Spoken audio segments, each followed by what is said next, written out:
Hello there. So, Hello, gentlemen. hello, Serenity. How are you, my man? Doing good. How do I sound? Do I sound okay? You sound perfectly fine. Good. Okay. I'm doing Um, good. How's your guys' day going so far? it's already 11 p.m. for me, so I'm super knackered right now. So, but I'm trying to be there. I mean, it's a special occasion to have you in, right? Oh, thank you, brother. That means a lot to me, man. um, So was it a uh, good day then? Maybe that's a better question. Busy day, busy day. I was moving like all day long and working, and I'm just happy to be relaxed now in front of my computer and excited for this Q&A. I'm kind of nervous. I'm not gonna lie. I'm a little bit scared. Ooh. I've never been on this side of the Q&A, so it's like, this should be fun. Yeah, I'm also curious what Matt Hatter has got for you. Yeah, he's been warning me for a couple days, and then we were on the Twitter space yesterday, and yeah, that got pretty interesting, heated debate and stuff. It's like, oh, this is just fun now.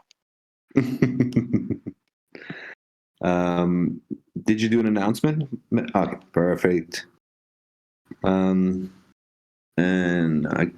is Craig in here? No, Craig is not in here. Sorry, it's the usual stuff before we start, so that That's totally okay. I totally get it. Not a problem. you know it is. Um, du- du- du- du- du- du- du. And as you also know, people come trickling in as we go, right? Oh yeah. Yeah, I know this game well, so we are totally okay, and it's okay. I told Mad Hatter pack a lunch because we're gonna be here a while. You guys know me; my streams don't go any less than like 3+ hours. So yeah, you got me all day, all night, whatever you need. Oh, You're in my seat now. 3+ hours will be 2 a.m. for me. So at some point, you might hear me deliriously talking about random stuff. So I apologize in advance. It's okay. I do that all the time anyway. Also want to say hi to a couple of familiar faces in the audience. Funny Toro, I see. My name is Nobody, BTK Radio, Nitron, the winner of the last giveaway, where I did a little boo-boo, and so he got even more than we were giving away, basically. But still, he got it. Paul Gal, Kim K, and the film perspective. I'm still waiting for that Dungeons and Dragons. I'm eagerly waiting that. Crip 783 and DG, awesome, and of course recording Craig, this stupid bear, always there. I believe Craig is the only person that's giving you competition Serenity for attendance at our Q&As. Really? Oh man, I'll have to work on that. I'll have to get better at that. And yeah, I want to say, hey, thank you to everybody in the crowd there, because yeah, I see a bunch of familiar faces. Love you guys, Funny Toro, Film Perspective. We just got done watching an amazing movie, The Peaceful Warrior, and absolutely love that. And it's one of those that I can watch over and over again. And every time in my life I see it, it reminds me to forget about the destination and work on the journey and enjoy life. And yeah, I think we all need reminders of that from time to time. Oh, definitely. So yes, thank you all in the audience for showing up. A lot of familiar faces, and you guys are all like family to me. And I see my wife down there. I think one of my kids is hanging out with us today. So yeah, this is gonna be a lot of fun. So Matt Hatter, you can't be too hard now on Serenity. I absolutely can and will be. Oh, absolutely, bring it on, brother. Let's do it. Anything and everything. I'm an open book. Just be careful. I'm just getting my 4-ounce gloves on as we speak. Perfect. Like I always tell them, be careful what you ask, because you may not want to know the answer, but I will be happy to tell you. Awesome. Should we get started with the intro and then I mean people will be definitely coming in as we go. But should we just get starting? I mean, as I know, this could take really long, and I And I don't want to fall asleep at the end, like in a couple of hours. So, but yeah, but you're not going to answer me, Mad Hatter, or? It was okay. You're asking me? Yes. Let's get started. I'm down. Let's go. Okay, perfect. Alrighty. Hello, everyone. Thanks a lot for coming. Welcome to The Pillars. We are a community-led space aimed at supporting protocols and educating our investors for intelligent, meaningful conversation. Here we ask the tough questions you all wanted answered. For this one, we don't have a protocol. We don't have a project. We have something even better. We have Serenity, a very, very long friend now. I mean, DeFi long, I would say so. From a friend of our community, always present. We have done a couple of events together as well, invited us back and forth. A YouTuber, of course. DownHomeCrypto is his channel. I'm going to post the link right after my introduction, so you guys can make sure that you subscribe to Serenity and also to your socials as well. And yeah, this is going to be an interesting one. I mean, as I said, it's not going to be a project. It's not a protocol. It's we had a couple of those already with James Pelton and Yabonks, SK Crypto, like a conversation with an influencer. And yeah, I'm very excited for this one. And as you can also see, we have a 100 BUSD giveaway happening. $50 coming from Serenity, and we of course have matched that as well. How the giveaway is going to run is that at some point Matt Hatter is going to announce it. And in order to be eligible for the giveaway, you'll have to be subscribed to Serenity's YouTube channel as well as follow his Twitter. And then open up a ticket, and you know how it is. But yeah, let's get it right started. And I hope everyone enjoys. Matt Hatter. Thank you, David. Serenity, how you doing, my man? Doing good, Mad Hatter. How you doing, brother? Yeah, I'm good. Late in the day for me, but I'm looking forward to this conversation. So I'm feeling bright-eyed and bushy-tailed. Excellent. Yeah, I've been looking forward to this because you've been talking it, and I keep inviting you to my shows. You make it to the crowd, but never on stage. So this is gonna be fun. It is going to be fun. It's the first time we're gonna properly talk for an extended period of time. And if you do your lives just that little bit earlier, I'll be able to jump in. They're always so late for me, man. I'm either shattered or my child, who is an energy menace, is running around like a crazy person, which is typically why I can't join. You were speaking to David a second ago about watching a film that reminds you to enjoy the journey and not worry too much about the destination. So why don't we start with exactly that? I'm keen to hear your journey and the path that you took to get to this point now, which is content creation within DeFi. Okay. How far do you want to go back on this journey? Because this is a long, colorful journey. You know what? You go as far back as you think is fitting for the story. So, whatever's molded your way into this direction, tell us about it. Oh wow. Okay. Well, pretty much everything molded. I mean, this starts from the very beginning of my life. Grew up here in Boise, Idaho. By the way, everybody who doesn't know, I am KYC. I'm Docs Jim Longden. Live in Boise, Idaho. Stop by, say hi sometime. And I was raised by a single mom who had cerebral palsy, and so throughout my entire childhood, we were what I would classify as very poor. She ran a property management company. I learned as a very young kid to paint apartments and fix appliances, things like that. And as I grew, I always wanted to be wealthy. And so I grew up, I tried different careers from senior master mechanic, worked for Hilti North America Corporation, had my own business, Vapeology, the first retail vape store in Idaho. And I went from real poor to real rich. And then I was really stupid and I went to really poor again. Then I became a journeyman electrician and got into crypto about 3 years ago now. And I decided, okay, there's got to be a better way. I missed out on the .com. I went through the whole gaming aspect. I mean, I was on the BBSs, all that, and I got to see birth those, but I wasn't smart. I can't say I wasn't smart enough.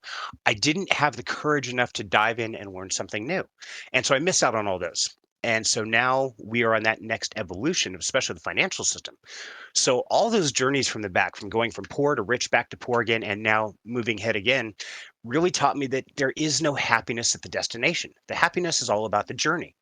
And so movies like The Peaceful Warrior, which is what we just watched, and thank you again for Neo Masterpiece. I love the guys over there, and I threw that movie out there. But going back and revisiting those pieces of wisdom to me are really important because I get so wrapped up in, like with my YouTube, I need 1,000 subscribers and I need 4,000 watch hours to be monetized. But I've got to remember that's the destination. That's not the journey. The journey is the education, the sharing that light to the world. And so, yeah, it's a long story. I tried to paraphrase it there for you, but You did. okay, Um, did I? Okay. you did good, my man. It's never easy when you come from humble beginnings. You make something of yourself. You create a business, and for whatever reason things go wrong and you lose it, and then you have to start from the bottom back up again. How much of that past of yours has molded the way in which you look at our particular space, and perhaps your approach to that space? I think it's actually done a tremendous amount of molding for me. Uh, and honestly, I'm thankful for it. I'm thankful for the hardships. I'm thankful for the bankruptcy, for all the things in my past and all the tragedy, because it truly reminds me every day to wake up with a positive attitude. And, the three rules I wake up with is one, I woke up above the dirt. Two, I'm not in jail. And three, I'm not on fire. So you know what? As long as I'm not one of those three, man, it's a good day. And Yeah. I think it's really important to remember, take it back to the basics because so much of us, just like in the movie and like we all see in life, it's about that destination. Well, when I get this new car, I'll be happy. When I get the new house, I'll be happy. You know what? It's living that moment to its fullest and putting yourself out there wholeheartedly and, just being honest and real. Right, I agree, and certainly the fact that you have a zest for life and you like to be positive certainly comes through in your videos. It comes through on the daily post that you do. It's filtering into everything that you're trying to give back to this space. But if we take it back to the absolute beginning, perhaps your first video or where the seed was sown that you wanted to do a video, where was that? Do you remember it? I mean, I imagine it must be etched in your mind. By the look of your YouTube, it was about 7 months ago, but I could be wrong. How did that Actually, begin it got for you? taken down. Oh, it did? Tell me Yes, about it. I did take him down. So the first video I did, tell you a little backstory is after my business wrecked, after I had problems with addiction and I got clean and have been clean ever since and really started living a different lifestyle. I was looking around at the plant because I used to work at a manufacturing plant for Hmm. the modular plant, like trailers, apartment buildings, things like that. Started a whole electrical career and I was looking around and we had a plant of 160 people. And these are people that are in the same aspect I was, and they were living check by check. They're going to work, they're getting their check, they're paying their bills, have a few bucks left over, and wash, rinse, and repeat. And they're just waiting to die. They're not really living. And most people around there were just miserable. They hated life. And I knew there had to be a better way. And that's when I started learning about crypto, getting into that. And so my very first video was actually a very long, very horribly made video, by the way, Right. about making your first crypto wallet. And it's after I'd been in it about 6 months, and I really, really wanted to help these people change their life. And if I could just get one or two people to look beyond that day-to-day grind of, live, get paid, and die, it's like there's got to be a better way. And so that was my first one and my main inspiration. And that's the inspiration I try to carry with me throughout my entire journey. Right. Um, if at any point I ask a question you don't want to answer, you can just tell me to fuck off. Okay. That's fine. Do we need But to of say a word course, for that or something? that is the safe word. Yeah, Um, that does. of course, I imagine some ears pricked up. So I would be remiss if I didn't ask. Do you mind telling us what you were addicted to?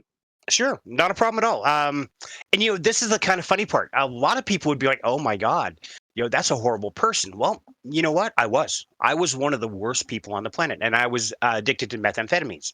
My whole thing Right. was about going fast, and I turned into a monster, somebody that I am ashamed of. But at the same time, I'm thankful for that journey because it taught me to cherish the moments in time now and to not try to use caffeine and drugs and alcohol and all these other things to bandage my life and make it bearable. but instead to shed all that and to live wholeheartedly. And so I'm actually very, very thankful for that journey because I would never be where I am today and the type of person I am today that I'm actually proud to look in the mirror, look myself dead in the eyes, deep into my soul, and be Right. happy and be thankful for that person looking back at me. And that's a very healthy outlook. I'm glad you can look at life that way now. One of the curious things now about your story is that obviously DeFi in of itself can be very addictive. Jumping in from protocol to protocol can be something that really lures people in. And, oftentimes some people will go a bit too far and lose too much money they perhaps can't afford. Were you cognizant of that when you decided to jump into this space? And how much of that thought process also molds perhaps what you cover and why you cover it and the message that you try and put out to the people that are looking at your content? Yeah, actually, that's a great question. And you're right, because DeFi space is in a lot of ways like gambling. I mean, there's so many things that we don't know the faces of all the protocols all the time. They have all these insane returns, just like a casino would. And so it is a very addicting space. And I think that is part of it. That got me into it initially was that initial, oh my God, I can be a millionaire in a month. This is great. But the more time I spent in here, the more I realized how important that message, just like I had previously on the last AMA with One Token, Hmm. where I stopped the whole show and I said, guys, remember, you are accountable, you are responsible. Whatever actions you do, you are truly accountable for. And I think that's something that's really important we forget about. If we put in a wrong wallet address or we get rugged or anything occurs, it's always somebody else's fault. And granted, they may have done that. They may have the loopholes or the legalities or the hackers or whatever it is. But in the end, it comes back to our personal accountability of we chose to participate in a space. We need to assess our risk, assess what's healthy, and create reasonable, healthy boundaries in everything we do in life, whether it's investing, it's gaming, it's alcohol, whatever it is, doesn't matter. Draw a healthy boundary. And if you cross that, then you're putting yourself at risk. Right. Absolutely agreed. And then there are going to be people that might push back a tiny bit and say, well, just by creating the content itself, you're perhaps dangling that carrot of temptation. And I guess you, of all people, will all know all too well about how difficult it can be to overcome it. And, if and when you do, it's fantastic for you, for your family. And, hats off to you, of course. I have nothing but respect for anybody that can overcome addiction. But are you aware of that when you are putting out your content, when you're choosing the protocols that you perhaps want to cover? If someone comes to you and says, you're a YouTuber, I'd really like to get a bit more exposure. This is what I'm doing as a protocol. What goes through your mind? What kind of processes do you have? And how much of that past influences those processes? Okay, good question. There's a couple different pieces of this. So first of all, I want to There correct is. you on one thing, Mad Hatter, and I Please want to do. make this loud, clear to fact. I am, always will be, and forever will be an addict. There is no Hmm. beating it. It is part of my core. It's part of my mental process, and I know that, and I have to accept that on myself. And so the addiction never goes away. Straight up, I don't care what you're addicted to. The addiction never goes away.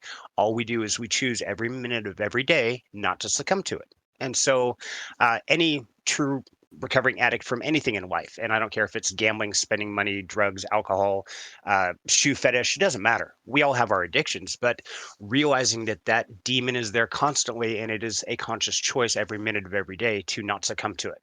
So I love the kudos that you gave me that I beat it, but truth is I didn't, and I never will, and that's okay because that's what makes me strong. Indeed, it does make you strong. And I stand corrected and I'm happy to be so. Um, So, with that struggle, with that internal struggle that is going to forever be with you, Right. how much of that do you bring into this space, and do you bring towards the people that you're perhaps speaking to in the background to cover, and those that you have covered in the past? Absolutely. And so that's the next thing. I actually had somebody ask me this in, I believe it was the Yabonks Discord. Another content creator, they were asking, hey, how do you guys do this if it's a sponsored video? Do you feel accountable, things like that? And so, Hmm. just like the video that I just did with Neo Masterpiece Films, I took like a full solid minute right after the first 30 seconds or something, said, okay, I got to share something to keep my integrity. My honesty is number one, this is a sponsored video. Number two, I don't care if it's sponsored or not. I will tell you exactly what I think and what I feel, and what you see on screen is me. These are genuine. These are my personal feelings. These are not advice. And number three, never listen to me, never listen to anybody on the stage, never listen to anybody in DeFi. Because Mm. in the end, you are truly accountable for your own decisions and your own investments. So do your own research. This is where an interesting discussion comes into play, I think, Sure. especially when you're talking to a content creator versus someone perhaps that does interviews and versus the people that absorb that content. One of the things I will say, and one of the things that immediately came to my mind, and it appears a lot of people are already commenting on, is that it does take a lot of stones to admit to something like addiction and to really be as open as you are in terms of talking about it. So nothing but respect for that. And I think a lot of people are echoing the same sentiment. And I think it's really refreshing for people that take in your content, watch your videos, to be able to hear the human struggle that goes behind the smiley face, the happy live streams, and really understand where you came from. And that, for a lot of people, you don't know what's going on in their lives. And a lot of people out there have come from some kind of struggle. So, thank you for being so open with that. Absolutely, brother. It's my pleasure. And, thank you for giving me this opportunity because I know the world out there is struggling. I know everybody in this world has a demon and they're fighting it. And, what people like me or you might think, oh, that's just nothing. That's a Tuesday afternoon. To somebody else might be devastating. And Right. so we aren't in any position to judge anybody else's demons. Just know that they have them, live with compassion, live with love, and don't fix it for them. That was one of my things I went through my recovery was codependency. That was my biggest illness was the whole persecutor, rescuer, victim status. I didn't understand all Mhm. that. And I learned that through there. And I realized that one of my biggest faults was I was the rescuer. I would sacrifice myself, become a martyr to save somebody else. And that's how I felt I was worthy of that love and belonging and stuff. And I realized that was my biggest problem is that I was always trying to sacrifice. And then it's like, okay, now you have to love me because I did this. And yeah, that wasn't the way about it. The best way about it is to let everybody know they are worthy of that love and belonging and to just lift them up, whether that's with daily messages, that's with smiling, that's with saying, hey, I don't know how you're going to get through it. I don't know the answer. What I do know is you're strong enough and good enough to overcome it. And I'll Right. help where I can. Yeah, agreed. And sometimes just being present is enough for those people, right? For anybody that's struggling, sometimes just knowing someone that is present is enough of a boost for them, and they don't necessarily need to hear all of the step-by-step instructions on how to get better. It's just a case of knowing that someone is there to help them if they need it, right? Right. Um, so, in terms of content creation, Yeah. one of the pushbacks that people are going to give is that yes, accountability is absolutely something that all investors, in particular in this space, need to have. They need to know that they are investing in highly risky assets. This is a very experimental space, but by virtue of the fact that you can watch a YouTube video on it, there is a form of glamorization that comes in, especially with content through YouTubers, and it makes it a lot easier to jump into these protocols because let's face it, one of the reasons why protocols, and there are some um, protocol leads that are listening to this, one of the reasons why a lot of the protocol leads will jump into a Q&A or have a YouTube video is because they want to drive traffic through to the product that they're building, which means we almost find ourselves in a position where we have to sometimes seem particularly positive because we know if somebody comes to us and we have nothing but disparaging things to say about what they've created, then they're not likely to ever want to come back, and other people are going to look and say, well, why would we go there if they're just going to be negative? How do you juggle that? Absolutely. Well, put it simply, I run with a contract, and I right at the beginning when I started getting serious about this, and I quit my job end of last year to do this full time. And no, I will still make more money flipping burgers at Burger King, so everybody knows.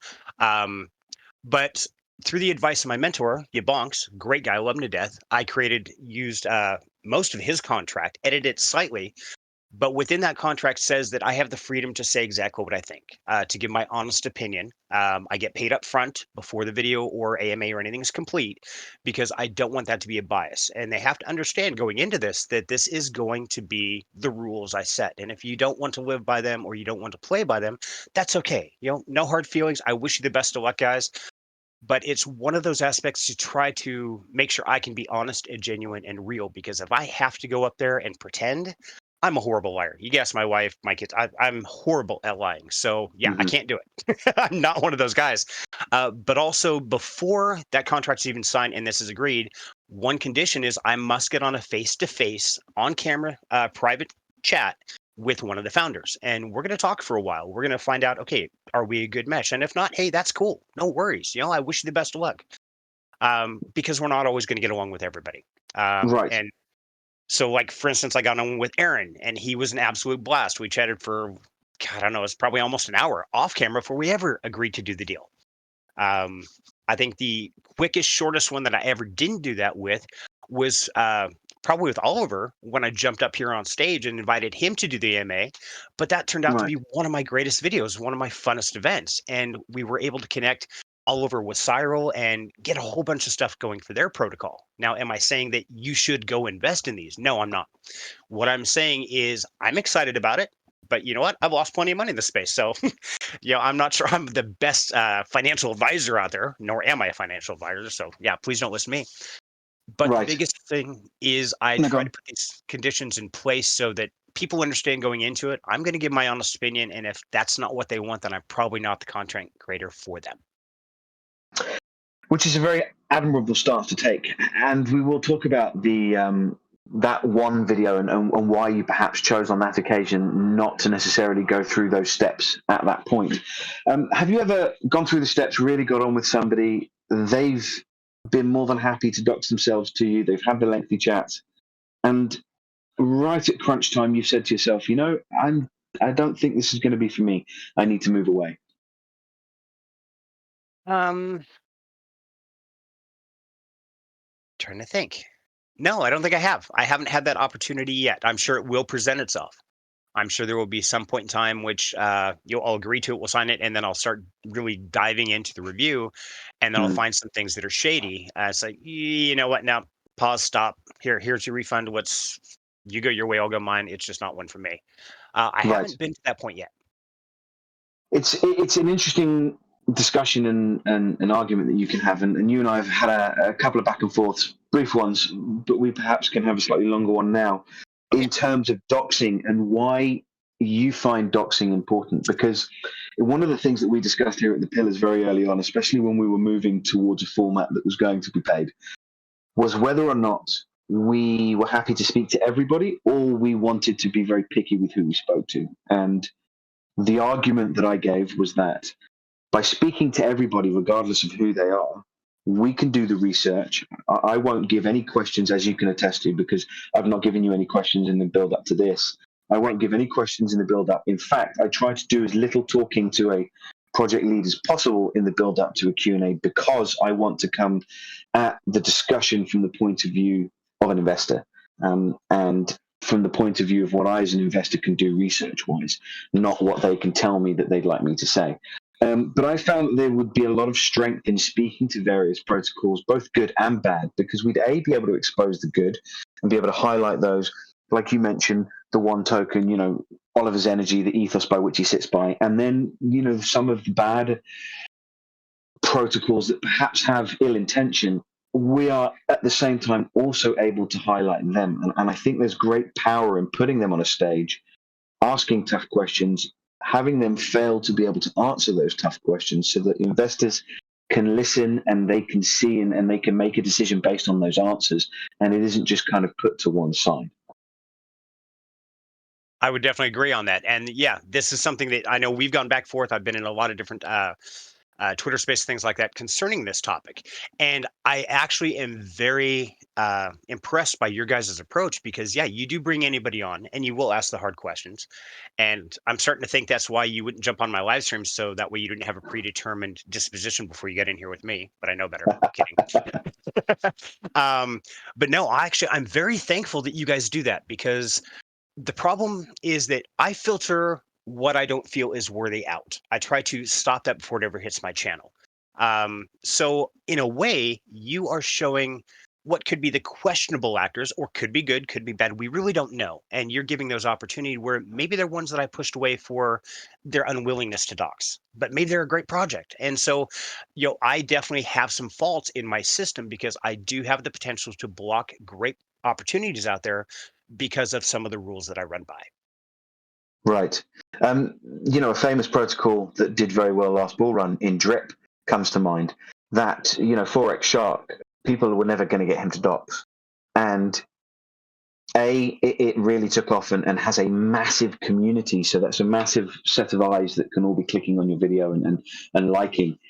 And putting that aside, it also was a very successful protocol for a lot of people. And I always wonder whether or not by forcing people to docs, and if they don't, you don't cover them, there's perhaps a few people that might slip through the net that are very innovative, very smart. They're creating interesting things, and they just don't get the exposure that they need because, of course, we are perhaps moving towards a space where more and more YouTubers are asking people to docs. Are you aware of that? And are you perhaps starting to think about maybe changing your approach a little? Are you guys discussing it yourself, your bonks, and whomever it is that you take advice from? Are you guys looking at ways by which you can perhaps come at it from a slightly different angle to maybe be a bit more relaxed in who you cover, or are you dead certain in the approach that you're currently taking? I can't honestly speak for anybody else, but I know for me personally, I'm actually getting even more the opposite direction. And I'll tell you why, Right. because like I said, this is a heated topic. If I'm going to go out and invest in a business, or I'm going to go give somebody $10,000, if I had $10,000, but let's say I did, and they said, "Hey, I want to start this, business of a hot dog stand or a pizza place or whatever it is." I don't expect to send somebody through an email and just their PFP. Oh, here's 10 grand. You have a cool picture, and I love what you wrote up. And because you've got Chat GPT that can write great business models, you can write all these great things. And so, me personally, I invest in the people. Too many times in life, I've trusted the wrong person for my business, for careers, for different things. And I realized that, you know what? It doesn't matter how great of an idea. Once money gets involved, things can go sideways. And Hmm. so I really try to invest in the people. And I believe that if I'm doing my own research, it's not just the research in the business idea, but it's also the research in the person that's going to be executing that idea. Because it doesn't matter how good of an idea is, if the person behind it operating it is questionable, then that protocol can wreck. Now, I've had it just the other way around as well, where I've had amazing people behind it, but a questionable protocol that did awesome. And so, I mean, it can go both ways. There's no right or wrong answer. But for me personally, to sleep well at night and keep putting out the content I do, I'm actually more stringent on the doxing aspect. And I think that regulation here shortly is going to go along that same lines. As we all know, the whole government regulation is a huge debate right now. And Right. just like starting any business, you have to go in and get a business license. Well, to me, that seems reasonable. I think that's fair that a CEO of a company would have to get a business license.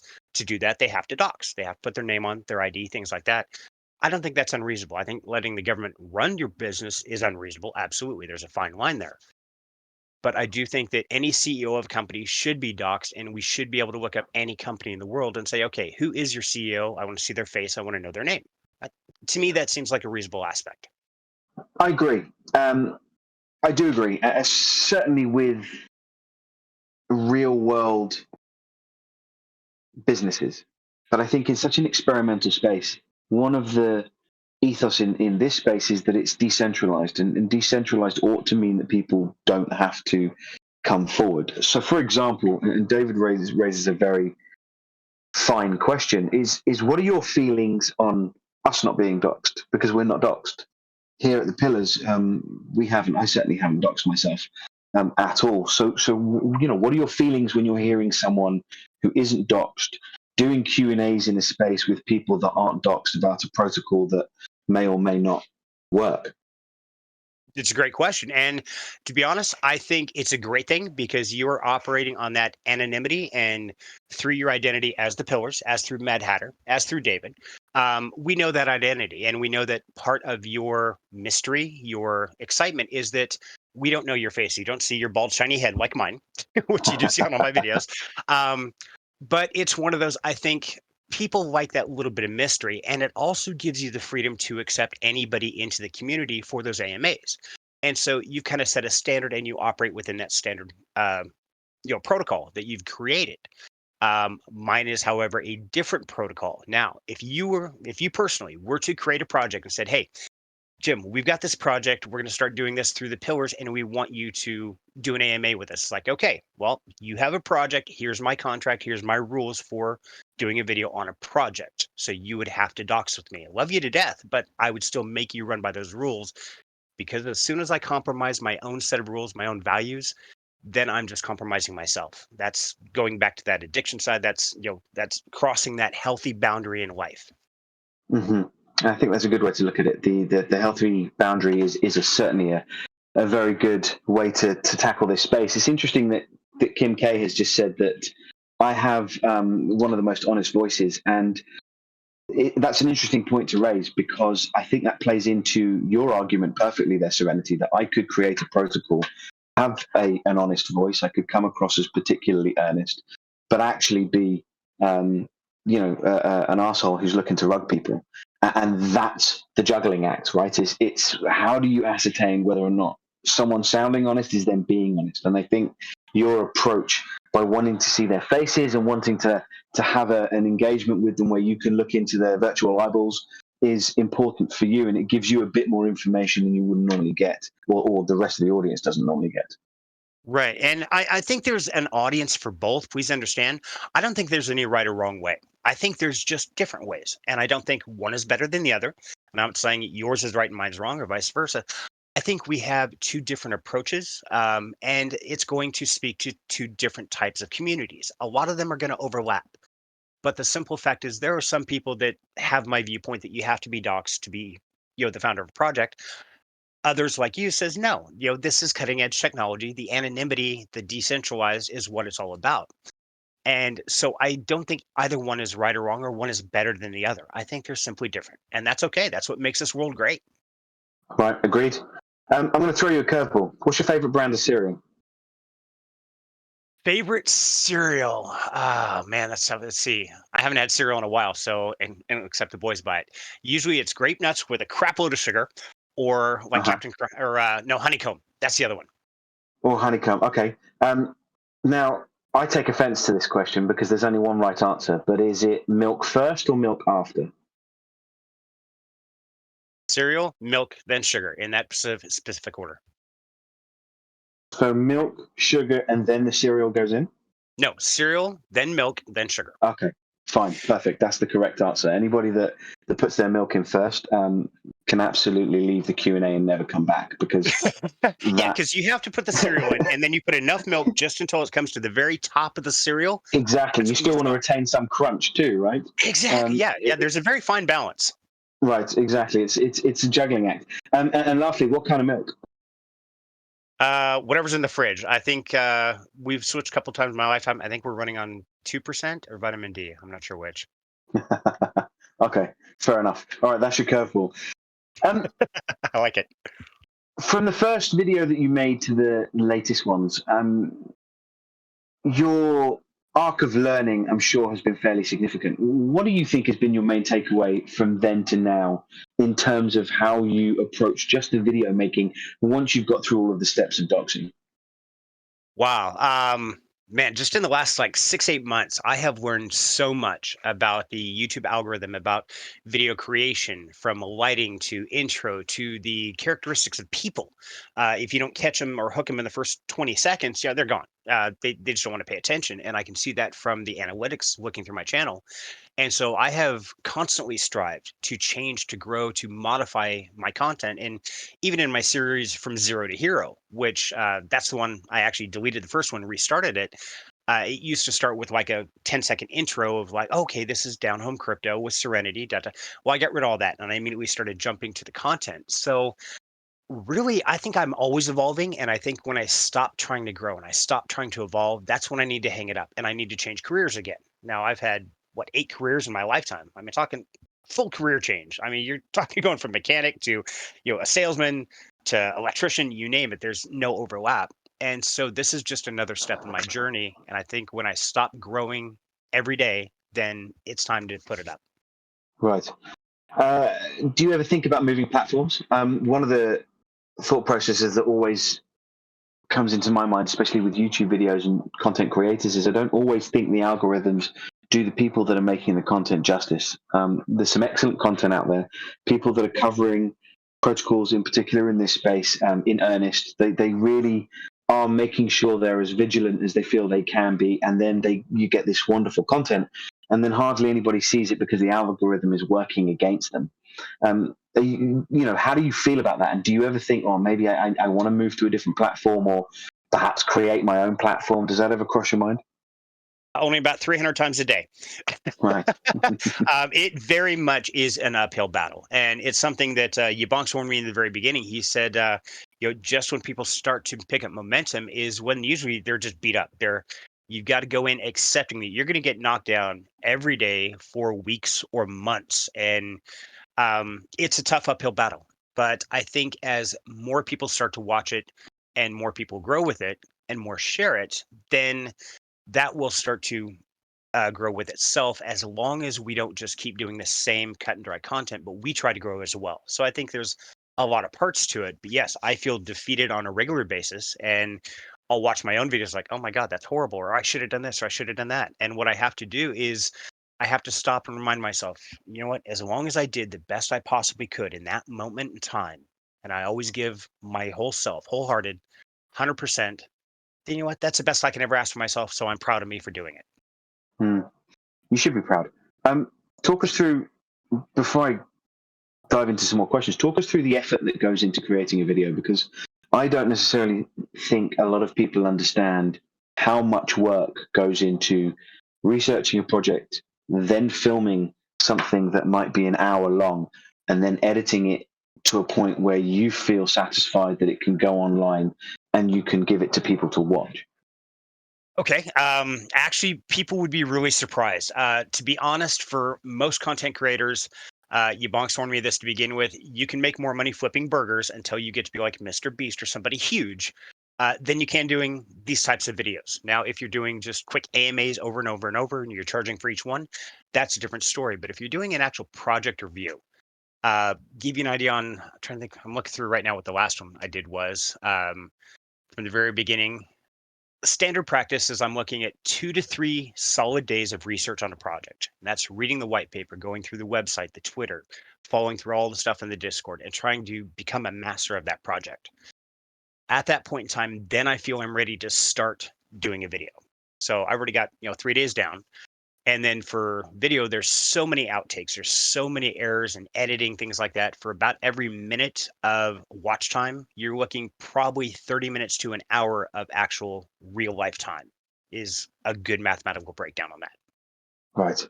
A huge amount of work goes into it. I'll let you into a little secret. I'm not going to tell you which protocol, but I have used your videos to do some research on protocols.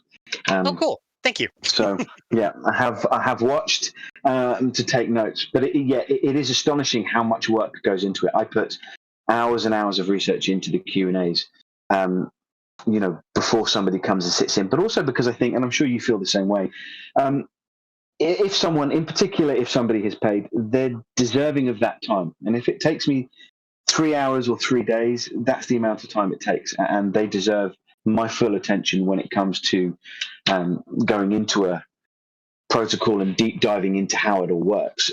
I'm sure you feel the same way, but are you also aware of that? Just that you want to give people as much time as possible, and as you become more popular, if these protocols do start to come at you thick and fast, how will you manage that? How are you going to start managing that time that you feel that they deserve to get? And I'm waiting till I have that problem, and I'm really looking forward to that. I'm just not there yet. Right. Yeah, it's going to be one of those where it's very much like a business aspect, where it's like, okay, either if I have a history with you before, you get a special entry point.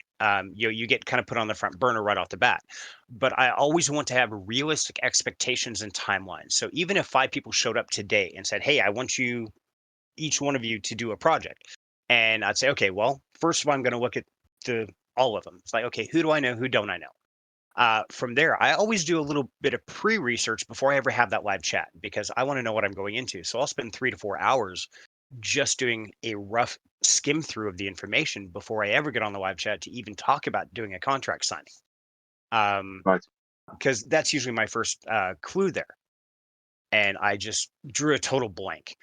Oh, I know where I was. Sorry. But then at that point in time, it's a matter of, okay, here's what my schedule is. Here's realistic. Who needs what and what time frame? And there have been some that I've said, hey, look, I can't have it done in your allotted amount of time. I had one just last week, in fact, said, hey, we've got this event occurring on Friday. We would like to have you do something, but I already had other things scheduled. So I'm like, well, I'm not going to be able to do it by Friday, but you know what? If you want it after that, here's my contract. If you're interested, great. Let's chat some more. And haven't heard back from them, and that's okay. Maybe it just didn't fit their timeline.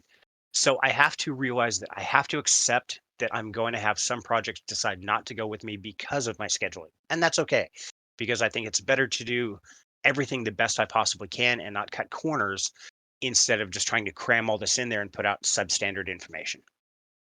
Yeah, I agree with that, and I like that particularly from a YouTuber's point of view, because of course, once your content is out there, it's very different to just asking questions. You're also creating content in which you break down how a protocol fully works, and I think it's important that they can understand that you're going to give them the best of your abilities each and every time. And the second you can't, you're doing them a disservice, and you're doing the people that watch you a disservice, right? Exactly. I'm hurting the community, and I'm sure we've all seen it. So, Matt, I'm going to flip the tables on you, buddy. So, Please tell do. me, I and you thought don't you have might. to say names, but Mhm.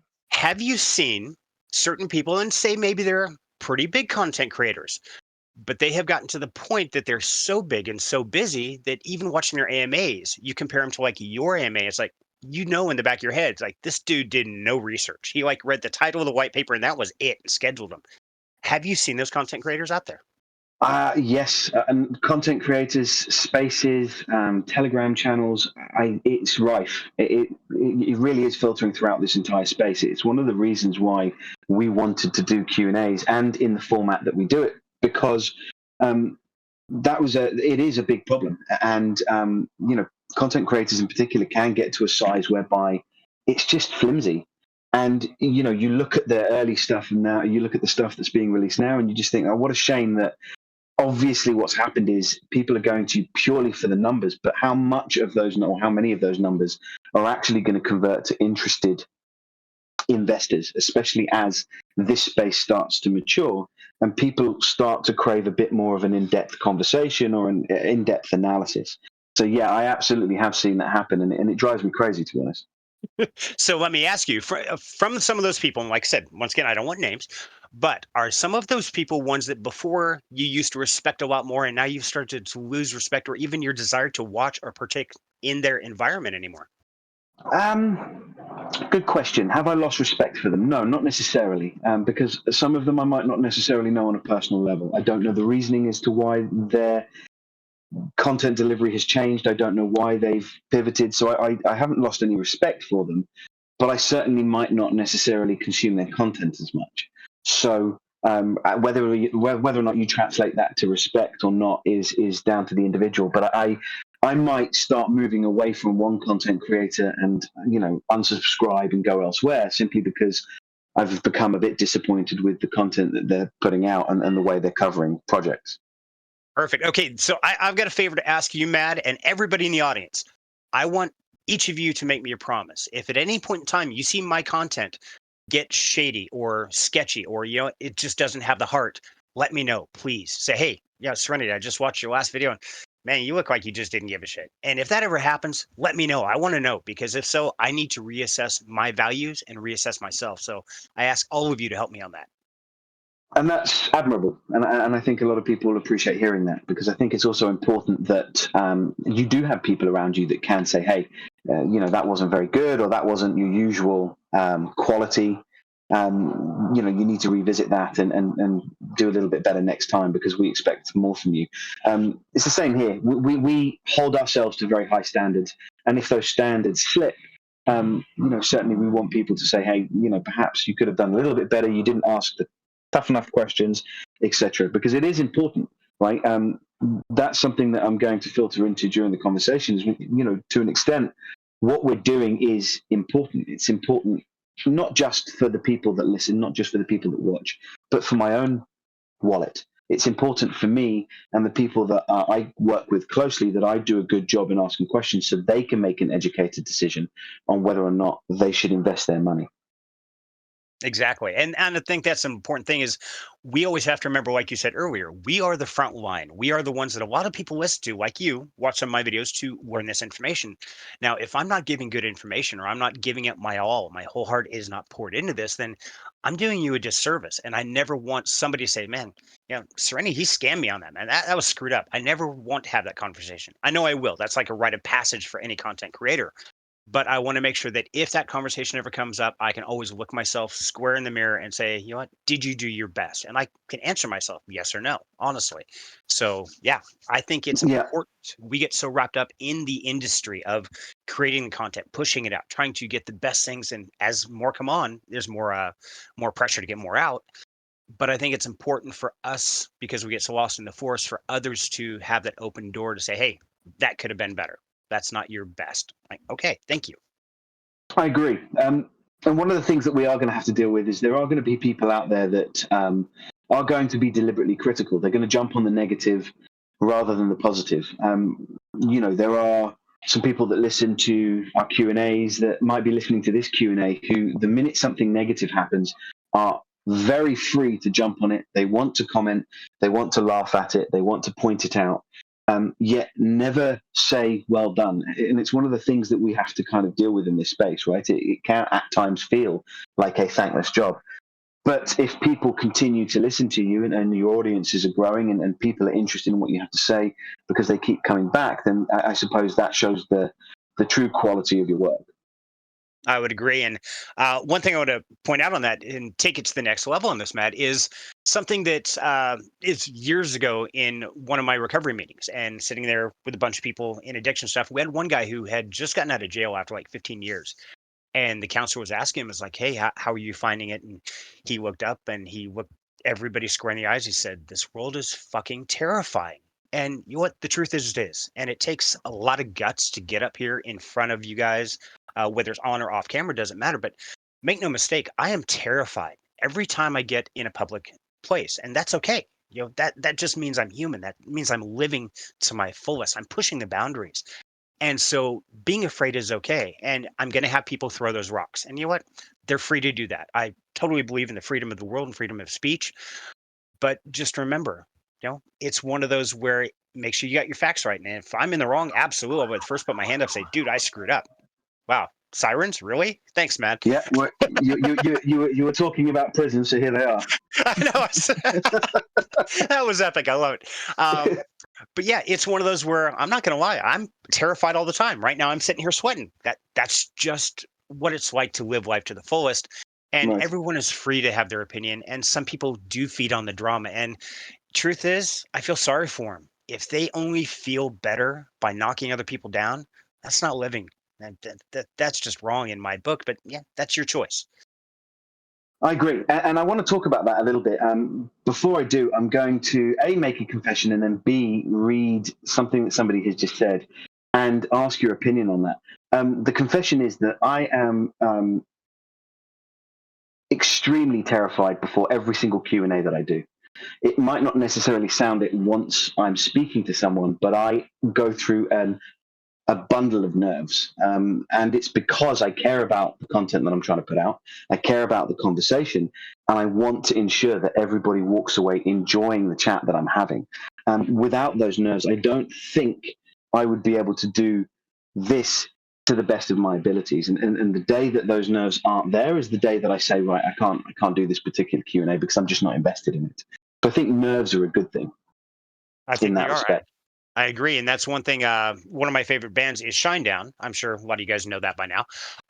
But in one interview with Brent Smith, the lead singer said every time he goes out on stage, he is absolutely terrified for the first 10 Right. minutes. He's barely able to remember the words of the song. And he says as soon as he is no longer afraid to walk out on that stage, that's when he's going to quit. And I think that's a great piece of advice. I think so too.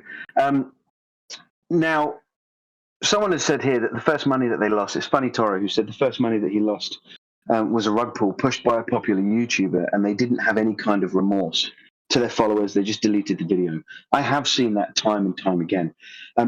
How do you feel about that approach? And if, God forbid, you ever do cover a project that is one that does rug. It does do something nefarious that you didn't expect, even though you've gone through all of the right steps. What is going to be your approach to that particular scenario? Actually, I'm sorry that happened, Funny Toro. And yeah, I have been in that same experience. That's one thing that got me into DeFi was some of these big YouTubers, and then I started a pattern. Every time I got in, right after they said to get in, it rugged or crashed or bled to death or something. And I've actually experienced that a little bit. Is when I first really started getting serious. There's one project called Delta Finance. I was really excited about this. Oh, guaranteed 2%. We have proof. We have trading bots. We had all this. This is before I started my contract. This is before I started doing all my due diligence like I should have. This was on me. And so I made a video about it. Didn't get paid, nothing like that. It was just, hey, I'm really excited about this. Put it out there. And 2 days later, they rugged. And so I did a follow-up video. I was like, that Delta's closed. Man, I was wrong. And yeah, I feel dumb. I feel like an idiot. And I think that's when it's most important to get out in front of it and say, dude, I screwed up. I need to get on camera. I need to stand up and say, hey, guys, I am sorry. This is my bad. It's one of those where I lost money. That shouldn't matter to you. But the simple fact is, I'm sorry you lost money. And I'm sorry that I didn't do my due diligence enough or whatever occurred. There's no way I can be a foolproof for everything out there. But I think if I do cover something like that, or when I do, because it will happen again, I'm sure, Mm-hmm. then the first and most important thing is just stand up loud and proud and say, guys, I fucked up. My bad. And I think there's strength in that, provided, of course, it doesn't become a pattern. And one of the things I have seen, and I won't name them, a couple of content creators. One of the reasons actually I reached out to Ubonks to do a Q&A here with him was because of this. A bunch of content creators were covering rug after rug after rug, and it seemed to be this circle of the same people creating these protocols, taking in a bunch of money and then vanishing. And it wasn't until the fourth or the fifth or maybe the sixth that these content creators gave a lackluster apology in which they feigned to be particularly upset. They looked all sad on camera and then said, "Oh, we're going to try and change the space now by having these contracts in place, that are going to ensure that we dox people and we can go after them if anything happens, etc., etc." And it infuriated me, not just because it didn't at all feel genuine, but there are people like yourself, like your bonks, who have been doing this for some time and don't get the recognition. And I would have had far more respect for them if they had pointed in your direction, in your bonks' direction, and said, these guys have been doing it. I need to follow what they're doing. I've messed up. I've covered a bunch of projects that, they've made me a lot of money, but they did rug. That's my bad. I'm now going to go away, seek advice from someone else who's doing it the right way, and then come back to the space. Maybe you're aware of this situation, but how yes. do you feel about those content creators? Very aware of the situation. I saw the video, and the funny part is, Yabunks and I talked about this off camera. We have a lot of chats on the side. Haven't lately; he's been busy, but him and I and Sean Clark have a lot of late night chats, just BSing. And yes, I saw the video, and literally when I watched it, I wanted to punch my monitor. It's like, are you serious? You didn't give any credit. You didn't say, "Hey, I screwed up." You said, this has been happening. We're now aware, and like you said, it was infuriating. But at the same time, I have to back up and say, you know what? I don't think that's how they should have done it. I think they should have given credit where credit was due. Just like I'm saying, my contract is almost a carbon copy of Yabonks's. I edited it. I even sent it back to Yabonks. Said, hey, I made these changes. What do you think, buddy? He's like, no, I like those. Okay, so I'm going to give credit where credit's due because Yabonks has been my mentor. Him, Sean Clark, and some of these people have really taken me under their wing. Sorry, and tried to welcome me into this and show me the right ways and warn me about other things, but giving me the freedom to go my own route. And I think giving that credit back to those people is super critical. And yes, the video you're talking about, I saw that and it's like, really? It was a carbon copy. I read the damn thing and it was just exactly the same as Yabonks's, yet nothing was said. No credit was given. Right. And Yeah. yes, I was infuriated. At the same time, I'm a firm believer in karma. And I think karma is one of the most evil people or entities in the universe, and it will come back. And that's okay. I have to put my negativity away because that's unhealthy for me. As my aspect, I have to live healthy. And if I'm harboring negative feelings, things like that, I have to get rid of those. And so it's one of those like, you know what? I'm going to let the universe take care of it. And I'm going to move on Right. because otherwise it's just, I'm giving, anytime I let somebody else make me angry, I'm giving that person power over me. I'm letting somebody else affect how I feel, how I react. And that's not okay. That's not a good way to live. So, I'll turn my back on them. I'll walk away. It's like, sorry, they're not worth my time. And that's the most valuable commodity in the universe is time. So anytime you give, Agreed. okay. So Sorry, go anytime on. you give time to a negative person or any person, you're giving them the most valuable thing you've got. Do you really want to do that to somebody who cuts you off on the freeway or says something bad? No, they're not worth my time. Turn your back, walk the other way. We are free to choose always. I agree with that. Um, but now I'm going to push back a tiny bit. Do it. And there are going to be some people out there that are going to say, well, is it not irresponsible to not name them, to not shame them, and to not say these guys were, until they were caught several times over, more than happy to plug projects that were rugging. And these are the people that were doing it. Whether you choose to continue to follow them is entirely down to you, but to be aware this project, this project, this project, this project rugged, and these guys made a ton of money by taking you in, having you, sign up underneath them, and perhaps at the back of their mind understood and knew because they are experienced in this space, knew that this is not going to be a sustainable model, and eventually something was going to go wrong. So that is a very interesting topic. Let me ask you, look around you right now, Mad Hatter. Are you surrounded by Mm-hmm. glass? Yeah, I understand what you mean. We all live in a glass house, people. And you know what? The worst thing we can do is throw rocks. Now, if we're trying to educate, we're enlightened, and it's okay. It's a great debate to share your doubts, to say, you know what? I have concerns about this. I've seen this pattern. Make people aware of that. That's okay. But say, you did wrong. This is your fault. No, that's not an okay way to do it.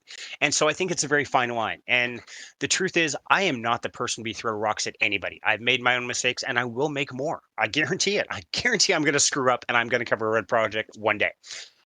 So is it right for me to persecute them? No, I don't think it's right for me to shine the spotlight, say you did wrong, because Lord knows I've made plenty of mistakes. So it's I am not the right person to be persecuting somebody else. But I think it is something to be made aware of that. Yes, there are creators out there that are going to get into a project early. They're going to get a pile of coins for doing their content. They're going to pump the hell out of it, and then they're going to dump it when it hits its all-time high. That's going to happen. Be prepared for that. And I think part of that accountability falls on each and every one here, including me, to do my own research and to research those projects and say, okay, is this model sustainable? Is this project realistic? Now, I'm not saying go into everything with this very negative attitude, like, can this survive? I must crucify it. But go in honestly and assess it. And if you feel it's right, give it a go. And if you don't. That's okay. We're all going to make mistakes. Right, I agree. And people in glass houses shouldn't throw stones. Whether or not they should be, of course they shouldn't be persecuted. Whether or not they should be highlighted is a difficult topic for me because I think at times there is a lot of power in just not pointing fingers, not shining a light too much, but perhaps just opening the door in that direction and saying, this is what has happened, just so that you're aware. These are the kind of projects where this format clearly isn't working, and there are people that are covering this format because it makes a select few people money. And then that brings me into a topic that I really wanted to discuss with you, which is there are a Let me pause couple you of for a second, content. Matt. Please do. I want to pause you real quick. So I think the best way, I want to throw my 2 cents in the ring here, and anybody's free to disagree. I'm totally cool with disagreeing. I love debate. But I think the best way to stop that, instead of pointing it out, is you know what? You guys in the community, you are the ones we're here for. And so versus me saying something or Matt Hatter or a pillar or a entity saying something, I think if everybody here says, hey, this is who I like, this is who I trust, this is who I don't, and this is why. That's what I think is really important. I think that's what's going to make the difference is for the people, the community themselves to be the ones to say, yeah, I followed this guy and it didn't work out well, but I did follow this guy and he's lengthy, whatever else, but I've had good luck with him. And so I think that's what's really critical is I don't think any one person is responsible for pointing that out. I think the community as a whole, we are all responsible to lift up the good players and push down the bad players. And I ask all of you to do the same. If there's somebody that you've been following that is doing that kind of content, unsubscribe, go in and uncheck them. Don't go back and dislike. Don't spread a bunch of FUD. Just don't follow them anymore. that right there is going to take their power away. That's the best thing you can do. Yeah, well said. And I agree with that wholeheartedly. I think it's very important that investors do exactly that, and people that listen do exactly that, hopefully you gravitate towards those that are putting out the content that is helpful, is as impartial as it can be, and is informative, and ignore those that, do prove to be covering projects that are simply there to really fuel their own self needs, right? A lot of the time it's content that's put out for themselves and for themselves only, and not for the people that are watching. But it does bring in a question. How do you then deal with those people? And there are select communities out there, and people that really relish the opportunity to bring people down and won't necessarily step forward when someone is doing something right. And it could be because they have a personal issue with them. It could be because they've clashed in a different community somewhere. And they just appear to make it their mission to not just jump on negativity, not just double down on that negativity, but actively go out to spread that negativity. Why do you think those people, particularly in this space, exist? I mean, I know it exists throughout the world. I know every platform has these kind of characters, but they can be particularly vicious in this space. And in this space, we're dealing with people's money, people's finances. Why do you think they rear their ugly heads only when the negative stuff happens? Tell me something. Do you watch Hmm. the 6 o'clock news or 10 o'clock news where you're at? I do. What do you do? What have you noticed about the content that most news or broadcasts are showing? I mean, you're talking about UK news here, which is mostly that it's full of shit. There you go. Most of your TV shows, most of your sitcom, most of the big shows that you see on regular TV are all about negativity. They're about drama.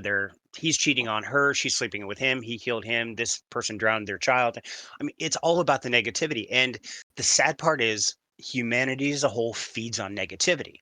And I think that literally those kind of people, one, they get a high from it, they get that sense of power. But I think the problem is that we tune in. And I think that's the biggest problem is for me personally, I block him. I block him out. I tune him out. I remove him from my YouTube, from Discord. If I see him in the chat, I'll just block that individual. Like, no, I'm not even going to give him power because you know what? I don't need that negativity in my world. But the sad part is I think they rear their heads because that is what society feeds off of is negativity. And it's sad. Yes, society does, and I agree. But if we try and dial it to the finer point of DeFi and just protocols in general in these spaces, how do we, without just ignoring people, how do we, or how else can we combat it? Is there anything else that you think we can do, you can do as a content creator to really push back against those that are exhibiting that kind of behavior and appear to just want to bring things down? Because let's face it, there are some protocols out there that have bad players in them, they have bad actors sitting at the top. There are also some protocols out there that genuinely want to do well. They want to create something that is going to work. And from the off, because a personality type might have clashed with someone, they face an uphill battle with a bunch of people that jump into their space and just continue to talk it down. And ultimately, it will collapse. It won't be as successful as it could have been. And that bit of innovation is kind of lost. And you lose that mind because that person might not necessarily want to come back into this space because of that behavior.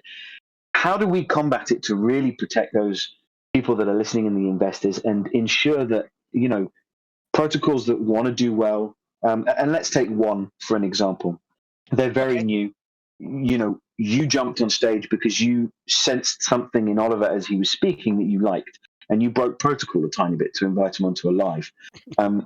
Sorry, my bad. No, you don't have to apologize. I thought it was great. I thought it was fantastic, Thank you. I think it is a very good example of what I'm talking about, which is that look what can happen when someone does something positive for a protocol rather than just focusing on the negatives, rather than focusing on the drama they might have had or the issues that they are experiencing at the moment, or perhaps a lack of experience in one field or another.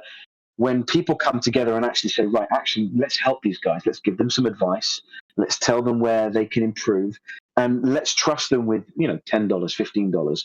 And most importantly, let's trust them with our time. When you do that, wonderful things can actually come from it.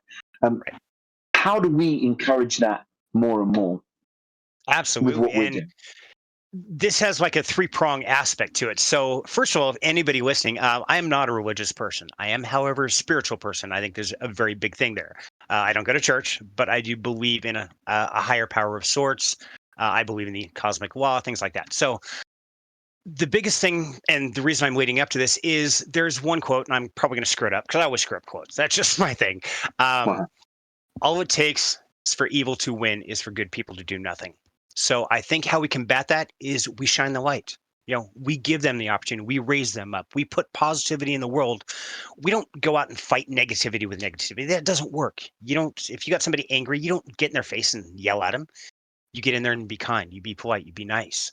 And so you shine positivity into the world because there's always something to be thankful about. There's always a reason to be positive. Um, so on that aspect, just like on my YouTube channel, I started a series about a month and a half ago called "Today Is Your Day," where I make Hmm. a short video of something, some inspiring message, something to give hope, to shine the light in someone's dark world, whatever it is. It could be about overcoming problems. It could be this one's build your dream today. This one is you're always allowed to choose. And so, I mean, there's a lot of things and a lot of messages out there, a lot of good wisdom that can help somebody because we never know the demon they're fighting. But the whole thing is, if we just inject positivity to the world, that's how we fight the darkness. We turn on the light. We make this bright, shiny world instead of just feeding off negativity and making it dark and hatred.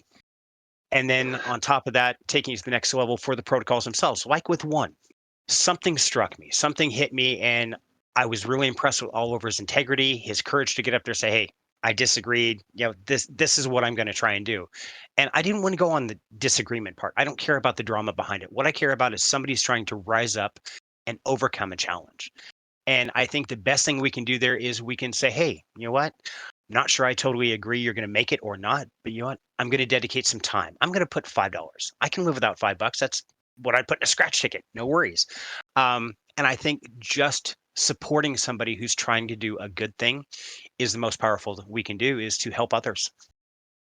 Right. And I think you've just answered one of the points that somebody just raised, which is that, a lot of projects have failed because of negativity. And what do you think is the best way? And you're saying putting positivity out there. I think you're right. From a personal standpoint, my biggest weakness at times is that I'm a reactionary. And, if I see something I don't like or someone says something that is particularly negative, my immediate instinct is to bite back. And certainly, this space is teaching me that that is not the best way forward. And I'm really every day is a fight for me to dial that back in because it needs to be dialed back in. I think also just taking a breath and letting someone talk to themselves for a minute is also an incredibly powerful tool because if you don't give them the oxygen to breathe, eventually they're going to die off. And I think it speaks to what you said, which is just to ignore them. I think just leaving them be, letting them chat to themselves, and then coming back and saying, "Okay, are you done? I can give you a coherent argument as to why I think you're wrong. Are you going to take that information on, or are you going to just continue to, pound the same rhetoric in my direction? Because if that's going to be the case, we may as well just not talk." Exactly.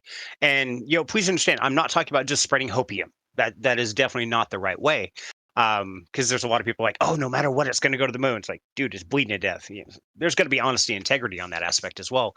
But you're right. And just like in the movie I talked about earlier, The Peaceful Warrior, one of the quotes, and I just finished watching it before this AMA, but he says, "A warrior acts, they don't react." And that's the biggest thing is when we react, we are giving somebody else the power to affect us. And so that's a reaction. So that's what we don't want to do. We don't have a choice in what happens to us in life in a lot of ways.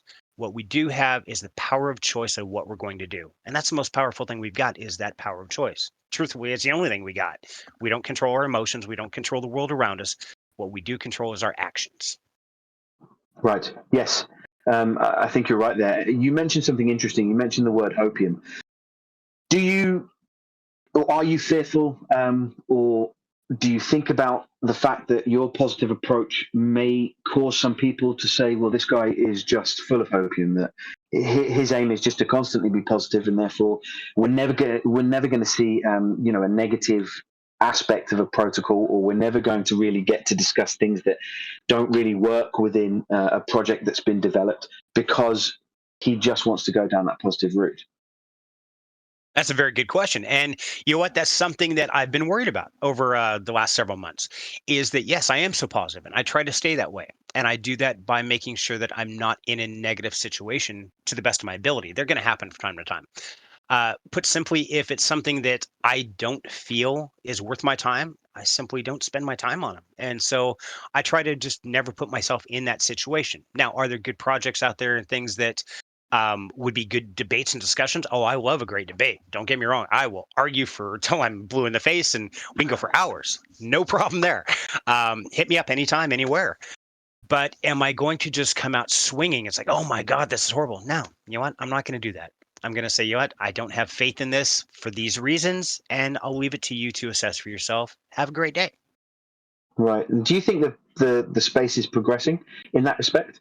I ask because there was one particular content creator that made it their life's work to just attack, attack, attack, and all they wanted to do is bring protocols and individuals down, and they quickly died off. And I think, from my personal point of view, I believe they died off because I don't think this space has much of an appetite for that anymore.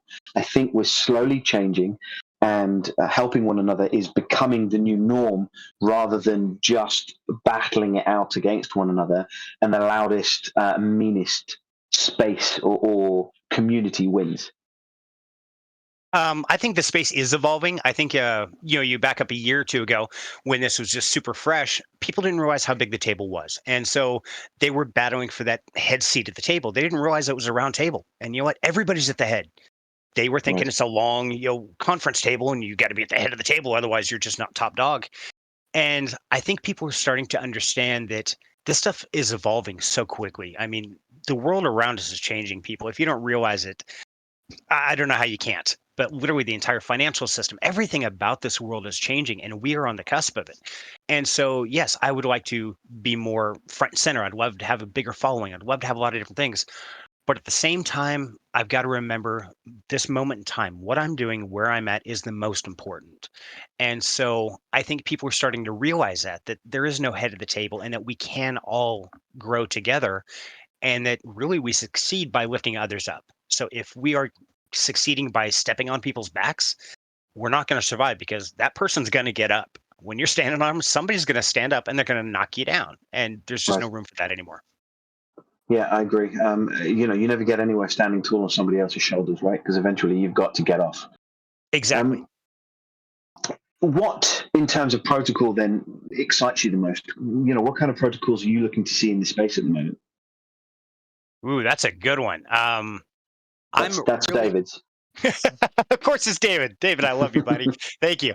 I mean, I've covered several of them that I'm excited about. And what I find is that I'm excited and then they launch and they go. And then, like everything else, as we become accustomed to something, our excitement tends to dwindle. And I don't care if that's a favorite food, a relationship, a new girlfriend, a new car. It doesn't matter what it is we lose our hype, we lose our excitement. And that's normal. That's being human. The hardest challenge I found in my life is to be happy with a mundane, if that makes any sense at all. Mm-hmm. So let's say a 20-year marriage. So I've been with my wife for 20 years now. And we are probably the most boring people on the planet in a lot of ways. But you know what? I'm safe. I'm happy. I'm thankful. I don't have to wonder where's my girlfriend tonight. She's going out on Friday night with the girls. What's going on? I have to find happiness and comfort in the fact that they're not hyped up. They're not super loud, super obnoxious, but they're still there. And to me, that says a lot. And so, like collective finance, they are not the most hyped project. They're probably one of the least uh, hype out there. They do a lot of great media, a lot of great content, but they're solid. And that's one thing I really like. Go back in time, take like mech.game is another one that I've had a mech for like 9 months and they've been super quiet. They've been just kind of chilling, but I know they're building. And so the fact that they're still there, they're still working, even though there's not a lot of hype, there's not a lot of excitement out there, just knowing they're there, I think is the solid aspect because there are thousands of projects that aren't there 3 months later. So um, I think it's really a challenge to say, what is my number one project I'm hyped about right now? I'm hyped about all of the ones that are quietly building and growing and making this world a better place and taking things to the next level.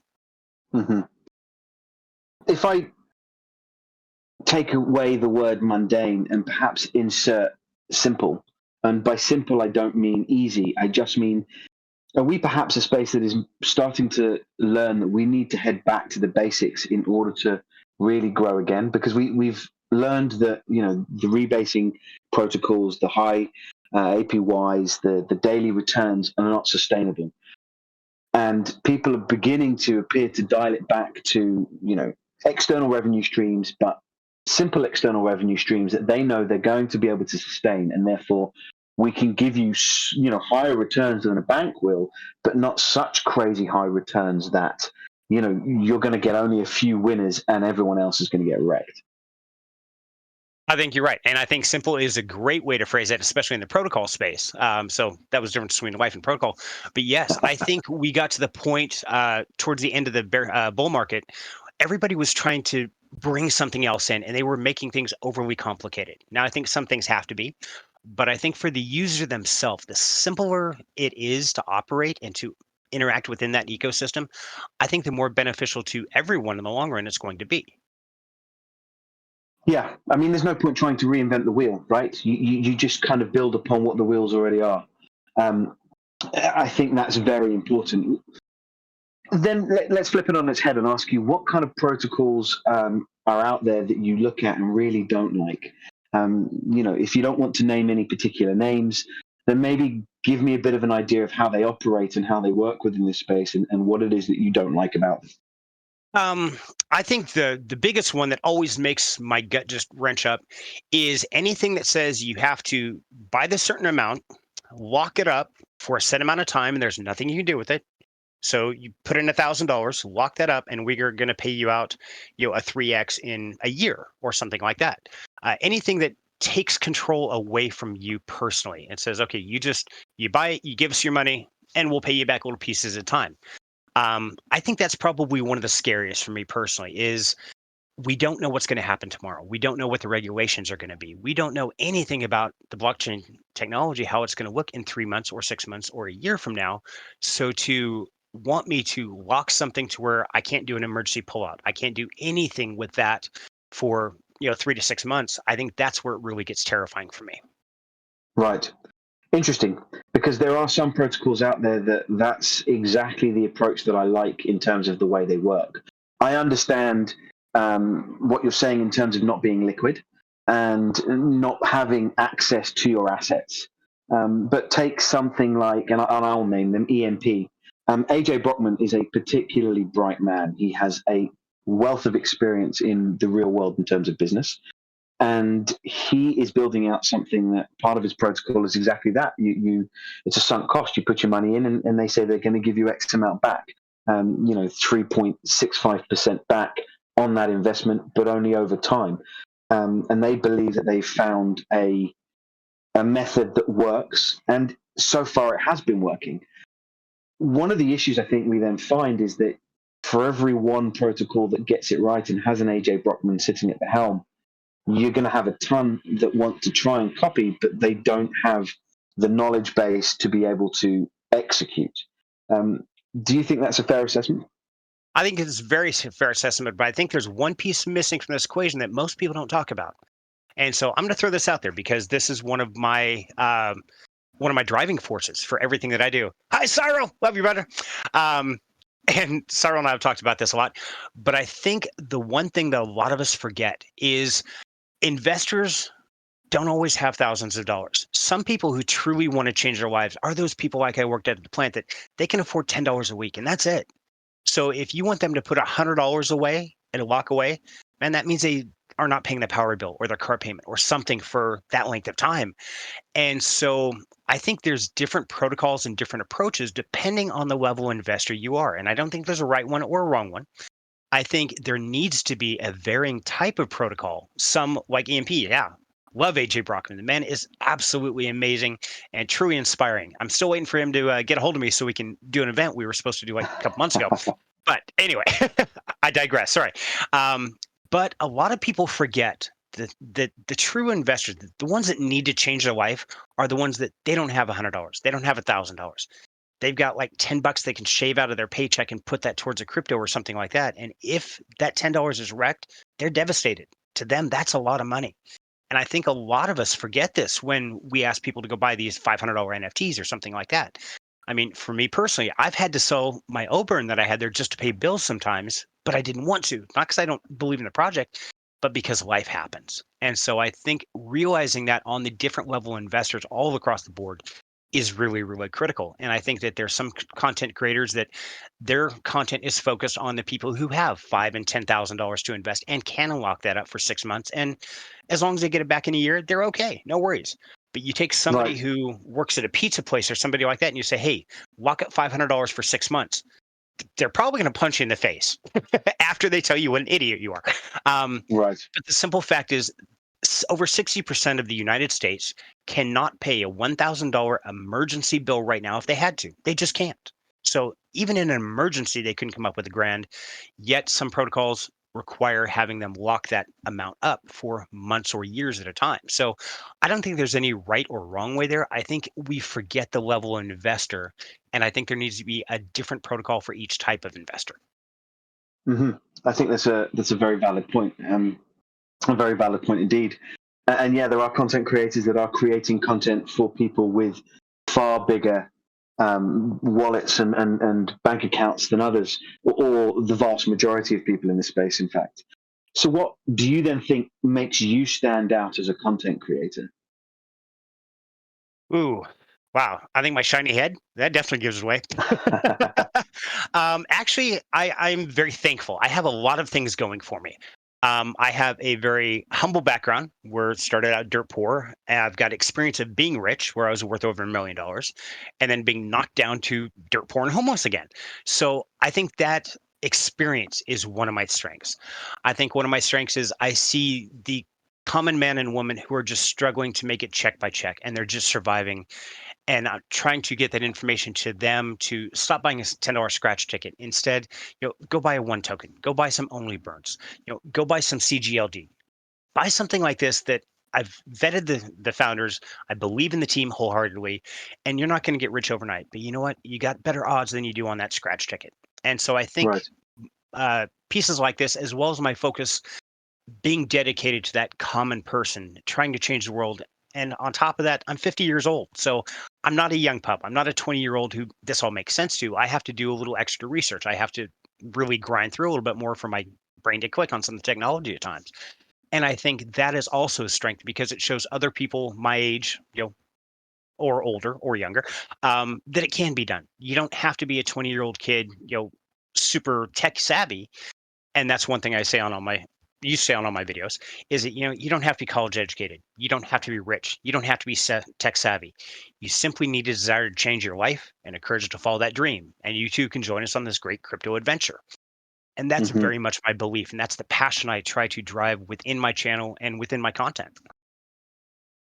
Yeah, I agree with that. And I actually think this space is lacking a certain maturity level of investor. And I don't mean that the people that are in it are immature. I just mean that there is experience that comes with age. And I think that experience can go a long way in guiding people, especially the younger individuals that are creating things that perhaps they have brilliant minds and they can create some very innovative stuff, but they might not necessarily be in a position to fully manage not just the business aspect, but the emotional aspect of a protocol, be a ton of money that comes into that protocol, and most importantly, the community, the people management, the interaction that you need to have on a day-to-day basis with those that are invested in your protocol, and the understanding that when you're in that position, they're going to look at you a certain way, and how you manage that is vital. And I think there's a lot of scope for people that have had that experience, like yourself and like you mentioned, Cyril, who can really position themselves in a place where they can give that advice and really make, really support those that are creating innovative stuff but lack that experience. Exactly. And a great example of that is think back when you're a teenager, or even if you have younger kids, say under 20 or whatever, and they get something for Christmas or their birthday or whatever, and it's something that they did not want at all. Do they have the wisdom and the experience in life to show compassion and say, wow, that is the coolest thing? Wow, and look at it in a positive light? Or do they like, oh my God, really? A sweater? Oh my God. When really grandma sweated over that for months and she's got arthritis and she spent every night for 3 months solid doing just a few stitches at a time and her heart and soul was poured into it. And she could find that devastating that it was not admired, where somebody who has been around longer has that compassion. They have that viewpoint beyond just their focused goal. And I think that's something that a lot of people don't realize in life. And I'm not saying that negatively towards anybody, but I think it's real easy for all of us to get too hyped and too hyper focused on one topic. And if something doesn't fall in that circle that we're hoping for, we're disappointed and that radiates to others around us. Right. Yeah, I agree. Let's pick on Cyril for a minute. Cool. You two are Okay. very close. Yes. This will be your favorite part of the conversation, right? I'm going to pick on him because he didn't initially say hello to me, so I feel butthurt, and I'm now in a position to pick on him without him on stage. Oh, you done screwed up now. Yeah. You two are very close. You obviously you have a great rapport. You bounce off each other well. Why Cyril? What is it about him in particular that you are taking a lot of strength from? Why do you feel that his advice is the kind of advice that you want to be listening to? That's a great question, and it actually comes out of my Bible. So, like I said, I'm not religious, but I am spiritual. So, what I call my Bible is the book called Illusions by Richard Bach. Great book. I've read it like a couple hundred times. I've given out almost 100 copies. There's a quote in there says, "Your true friends will know you better in the first moment than your acquaintances will in a lifetime." And I believe in the cosmic law, like attracts like. And there's something about Cyril that we just connected. Something about when I first got to know him, we talked and everything. Something felt right inside. Can I say he's smarter than me? Oh, absolutely. The man is brilliant. Can I say everything he's going to do is right? No, I can't. Everything I'm going to do is right? No, not even close.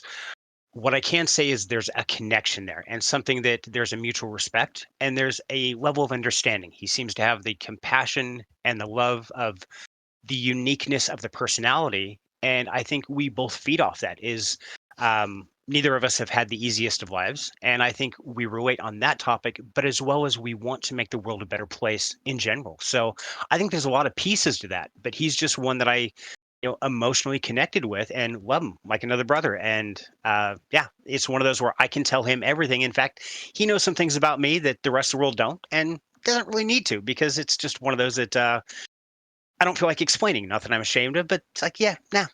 But him, he's one I shared with. Same with you, Bunks. We have that connection where we just, I think cosmic law operates in this universe where if you pay attention and you're mindful, and I think it's the most important thing you can be in this world is mindful of those around you and feel the energies, feel who are you drawn to? Why are you there? What are you there to learn for? Or what are you there to teach? Because we're all on this journey together. Yes, we are. I think what stands out for me most, especially with the likes of yourself and Cyril, is the willingness to give free time. And that doesn't necessarily have to be just in 3 hours of talking and giving advice privately, but it's the jumping from space to space and interacting with people. That's all time that, yes, of course, you're getting your name out there and you're being seen, but at the same time, you are putting that effort in and with no desire to have anything given back. And I think there's a lot of strength in that. That definitely stands out for me. And I always admire that because that's not something I think I can do so readily. Maybe my personality, or I'm too busy, or I find excuses not to. So I always admire people that are very free with their time and will just jump from space to space, hang out a little bit and get to know people. And I think, especially when the bull run comes along, you'll be better off for it. One of the questions that's going to get leveled at you a lot, I imagine, is are you ever going to create your own project? I've first of all, and back up a step. So thank you for that because that is something that I do, and when I do jump in these different discords and stuff, that's time that I'm not creating videos, and so I am torn there. At the same time, I think if I'm just focused on the content, then I'm not giving the people myself. I'm not putting myself out there for them to get to know me personally, and so it is a sacrifice and it is a tough call, and I think everybody has to make their own assessment. I think there's a right or wrong answer there. Um, so thank you for noticing that. And I try to. I'm not there as much as I'd like to be, and I feel guilty when I'm not. When I get focused on hyper focused on a video.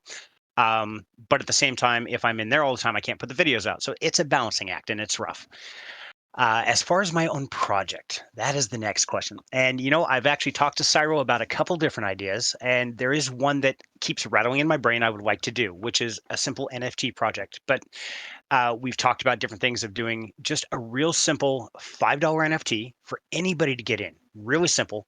And from that, they would then stake that NFT and it would drip out rewards over time. And from the sale of those NFTs, I would go buy like an Ethereum node or something like that, to where it would be a generating revenue aspect that's just drip back to the community. Something very, very simple for people to get into with next to no money. And that's really the first one that I've kind of bounced off. But I do want to eventually get to the point of being part of a team, part of a project. But I never want to lose focus on my initial goal, which is to educate the everyday person so they can change their life, to empower them to make a difference in their world. I think the fact that you're a YouTuber, and if you do choose to do your own protocol or NFT project, you are going to be in a far stronger position to educate those that might want to invest with you, because you have access to a YouTube channel, you're used to it, you have the experience, so you're going to be able to put out real content that can educate people on how best to invest with you, how best your protocol works. And I think there'll be a lot of strength in that, for people to be able to just click onto a video, look at a 5-minute short and really understand what it is that you're creating. That's what I'm hoping. At the same time, I would fully expect that, like yourself, to put me up on stage and grill me. It's like, okay, point out the negativity because I want to know those as well. Um, as we all know, all these projects are a risk. I want to make something low risk with a decent return. Not something puts in $50 and gets $1 back a day for the next 5 years. It's got to be worthwhile to be a part of it. So it's a very tough balance, and to try to find a project like that that can guarantee returns, which doesn't exist, but at least reduce the risk as much as possible, yet still be a high enough yield to be worthwhile. It's a very tough call. And if and when I get to that point, I definitely want to put myself in front of people like you to ask me the hard questions, because I know, Matt, you are never going to hold back, buddy. And I love that about you. I love that direct integrity. So thank you. No, I try to ask the tough questions, but you can ask tough questions without being confrontational, I think. Oh, yeah. And that's what we try and do here, right? It's just because it's a tough question doesn't mean we don't like one another, and it doesn't mean that I don't believe in the project. It just means that I want to hear your response to something that might be a bit difficult to answer. And a lot is said in the response to difficult questions, and whether or not there can also be from protocols an acknowledgement that, yes, actually, we could have done this better. We're going to think about that. Oh, that's a good idea. Let me go away and talk to my team. Those are the things I'm always looking out for in protocols and from project leads, because I think those characteristics are absolutely vital and important. Listening, taking on board advice, and leaving what they don't want to use, but absolutely acknowledging and taking away what they think is going to be an improvement to what they're creating. Absolutely. And I totally agree. That's one thing that I really watch for is, as soon as somebody tells me they have all the answers, I run the other way. So they say, oh, well, I know it all. It's like, oh, I'm not listening to you. See you later. I like the people to say, you know what? I have no idea, but I'm going to go find out. That's the people I respect. That's the integrity I want, is that honesty of saying, hey, I never thought of that one. That's a great idea. Right. Yes, I agree. I'm going to do something a little unusual. We don't Cool. normally do this, as you know. I've done it a couple of times. It's how you got in contact with One. I'm going to open the stage up to anybody that might want to jump on stage and have a conversation with you. If anybody has anything that they want to ask, say, jump up. You can ask whatever you like. I'm sure Serenity will be more than happy to answer. If you really want to throw something in my direction, you can. So, yeah, if anybody does want to throw their hands up, by all means. Yeah, definitely. I'm an open book. Anything you want to know, like I said in the beginning, careful what you ask, because I will answer whether you want to know or not. So no worries there. All right. I always say this is typically where people go a little bit shy and don't jump up on stage. And while we're waiting for somebody to throw their hands up in the air, I'm sure you've got some projects in the pipeline that you're looking at. We've talked about the simplicity of projects is what you like. In terms of external revenue, are you gravitating towards one thing more over another? Is there an investment route that you're preferring to take and you like to see in the projects that you're covering? Um, A lot of variation. I like to see very unique things. I like to see a very solid foundation. And the biggest thing that I can say is to diversify. I don't have any one that I have a whole bunch in. In fact, unfortunately, being a content creator and not getting a weekly paycheck, most of my investments I've had to cash out just to pay bills. Because there's a lot of things. There's about a couple $100 a month I have to pay for, the different programs I operate on, and for my Twitter check mark and stupid things like that. And so I found that most of the things I had set aside, have had to liquidate. But things like OnlyBurn, it's one that I know I can put $5, kick it in another wallet so I don't touch it and I forget about it. And I know that when I come back in 3 months, 6 months, a year, it's going to be worth more than it is today. If I watch it day by day, it just looks like it's dwindling. Or my CGLD, same thing there. My one token, same thing there. These are ones that I'm getting just a few dollars in because that's all I can afford, putting it in a separate wallet, and I'm going to let it just grow itself. When it does get to the point of staking or doing things like that, then I'll be interacting with it.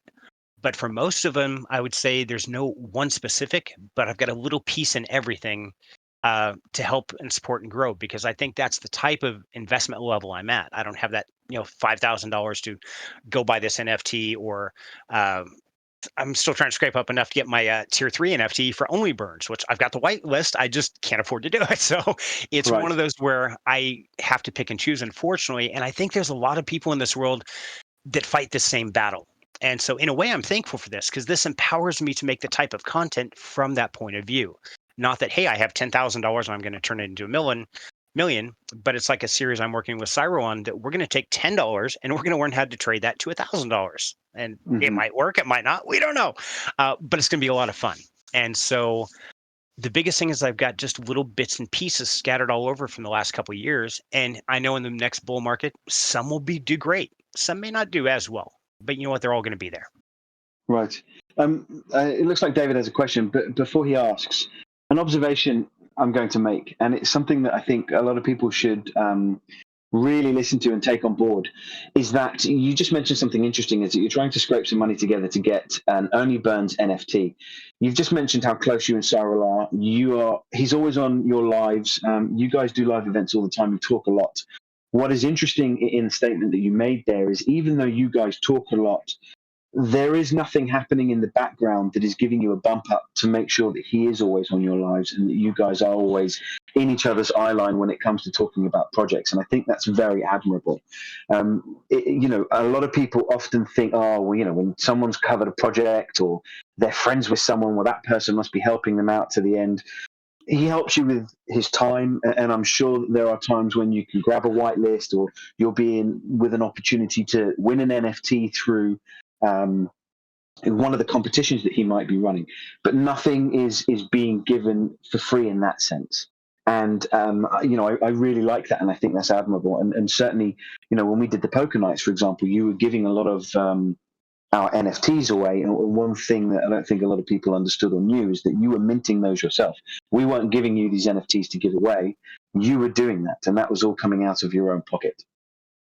Yeah, this is true. And in a lot of these, I don't. I did get the whitelist for all the different things that I'd done, but the actual NFT itself, no, that's something that I have to buy. And I respect that. I think keeping that healthy boundary is a good way to stop any stress in a relationship, whether it be a friendship, it be a business partnership, whatever else. I think there has to be that understanding that, like, we're not just going to give it to you. I think you have to earn it. And I think that's a good, fair aspect. And like the NFTs you were talking about, yeah, those are things that I wanted to give away, because there are a few people in this community that I knew, if they got that $5 NFT, you know what, that could change their life. And on that aspect, I had it at the time, and it felt good to give it away and to share that. And all the way around, it's just helping raise the world as community. And I do want to point something very special out on that one, because Matt Hatter, you gave me your seat at the table, buddy. That was mind blowing. I literally, it just scattered my brain. And yes, for everybody watching there. So I did give away the NFTs. Part of me, I was hoping to win, so I kept like 20 of myself. I still have a bunch, but I didn't win a seat at the table. And so Matt Hatter actually said, "No, you take my seat." And that was one of the coolest things that's ever happened to me, where somebody says, "Oh, you get to sit the seat with the big table," and I'm like, "Oh my God, really?" Didn't know what to do. It was my pleasure. At the heart of what we want to do here, and I'm sure David will speak on that in a second, is that we also want to give back. It's the reason why we do giveaways. We want to give back to the community. It's the reason why we host lengthy conversations, because not a lot can be found out in 15, 20 minutes or 30 minutes. And you had put so much time, effort, and your own money into really spreading the word about what we were doing. I thought it was only right that you got the seat at the table. So yeah, it was absolutely my pleasure. It was a thank you to you for all of your time. David, do you have a question, I imagine? First of all, I just wanted to say that giveaway is currently running. We decided to make it a 4 times 25 USD giveaway, so a lot of people can win. Again, as I mentioned in the beginning, it is important to be eligible, that you have to be subscribed to Serenity's YouTube channel, and also follow his Twitter. I posted it in the giveaways channel. And of course, not only just for the giveaway, but also because Serenity's content, I mean, as Matt Hatter said, helped us through a couple of researches as well. So it is great content. Awesome covering of YouTube projects, and I wanted to say that. And now to my question. Most oftentimes, as you also know, just by being in our space, we sometimes like to give maybe some advice or suggestions, just from our perspective, what we think could work, or maybe how a project could be branding themselves. But what do you think personally regarding the pillars, what we could do better? Do you have any suggestions or any advice for us? Oh, yes. But first, I'm going to flip the coin on you, David. I want you to tell me what I can do better. Where am I lacking? How can I take my game to the next level? You do that for me, I'll do that for you. Oh, that's good. I know, because that's where I asked my question beforehand. In terms of where do you think personally you stand out as a content creator? Because, for example, I know Yabonks is your mentor, and you like to always, of course, you're very thankful for that. And sometimes I see very many similarities between you and Yabonks, especially how you approach. So where I would like, what I would like to see more is even more to see more of your character, or the aspect that really shows who you are in a way. But I mean, the thing is, we already know us for a couple of months probably now, and we all interacted here and there. So after a longer period of time, we got to know each other in a certain aspect. But I believe, especially in content form as YouTube videos or tweets or something, it has to be very fast-paced, right? So that you connect with the people immediately. You know what I mean? Right. So that's okay. That's where I personally would say. I'm not saying you're lacking on that aspect, but I think there's definitely room to grow, and that would be just my personal note. But now to you, or you can also give me now pushback. I mean, No, maybe you thank you. disagree. No, it's one of those where I ask because I really want to know, because I'm kind of flying blind. I've got, like you said, I've got Yabonks as a mentor, and I've picked up some of his styles. I've got Sean Clark, another mentor, another friend, that I picked up some of his styles. I take advice from Cyril. I take advice from my family, but believe it or not, they don't watch near as much as you might think. They're like, oh yeah, you worked on it for 3 days. We heard you through the walls. It's okay. We don't need to go watch it. So no, I want that feedback. I want to know what the community wants and where I can improve, because if I don't listen to that and I don't truly take that to heart, I can never get better. And so thank you. I appreciate your honesty there. So on the pillars community, where can we get better? And that's an interesting one. Hmm.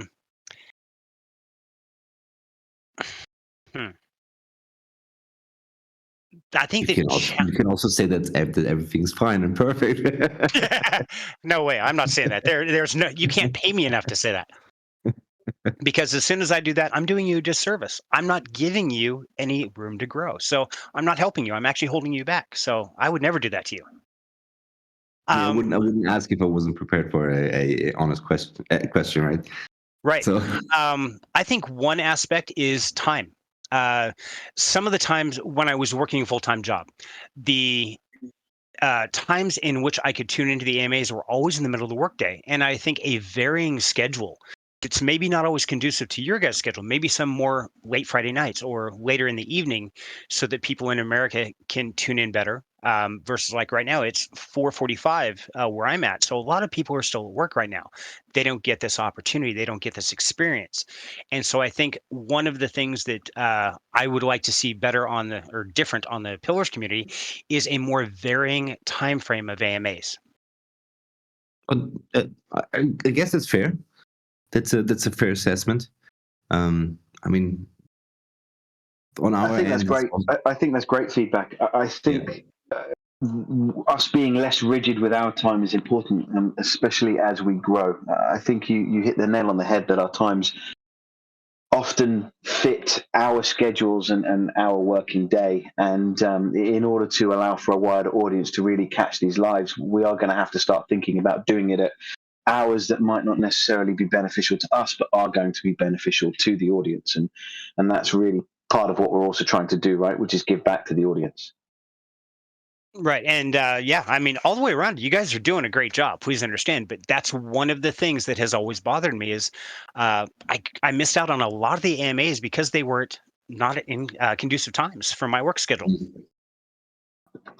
Fully agree with you there. Serenity, I've almost had you for 2 hours. I know you want to go for three. I was I thinking don't four personally. Come on, man. What's wrong with you? Yeah. Let's take a 2-minute break, refill some drinks, and go again. Right, exactly. And now we've got Croc is suggesting putting edge wax on your head to make it shine brighter. That's going to be an instant 10K followers and subs. And he's also lightly suggesting that we perhaps take up some high octane drugs in order to be able to stay awake. Maybe I'll just stick with coffee. I've got Mio Energy in my cup, so I'm good. Right. If anybody wants to ask a question, throw your hand in the air. Please jump up on stage. Don't be shy. You can ask anything you like as we start to wind it down. As David said, please follow Serenity on his YouTube. If you win, you've got to open a ticket and show that you are following his YouTube. Is there anything that I haven't covered that you really wanted to cover? Oh yeah, there's a few things. Well, you got a lunch packed? I did tell you to pack a lunch, brother. Okay, hit me with it. Okay, well, one thing I wanted to do a call out for Cyril. He shared something in the chat here, and this is really important. This is something on a topic we discussed before, and this is his rules of solvency that he runs with on his trading within his financial system. And rule number 13: when someone needs assistance, help them with your time or with your knowledge, never with your money. And I think that's a very important thing. It goes back to the old saying, give somebody a fish they eat for a night, teach them how to fish they eat for a lifetime. It's one of those, the most important thing you can give to somebody is your knowledge, is your time.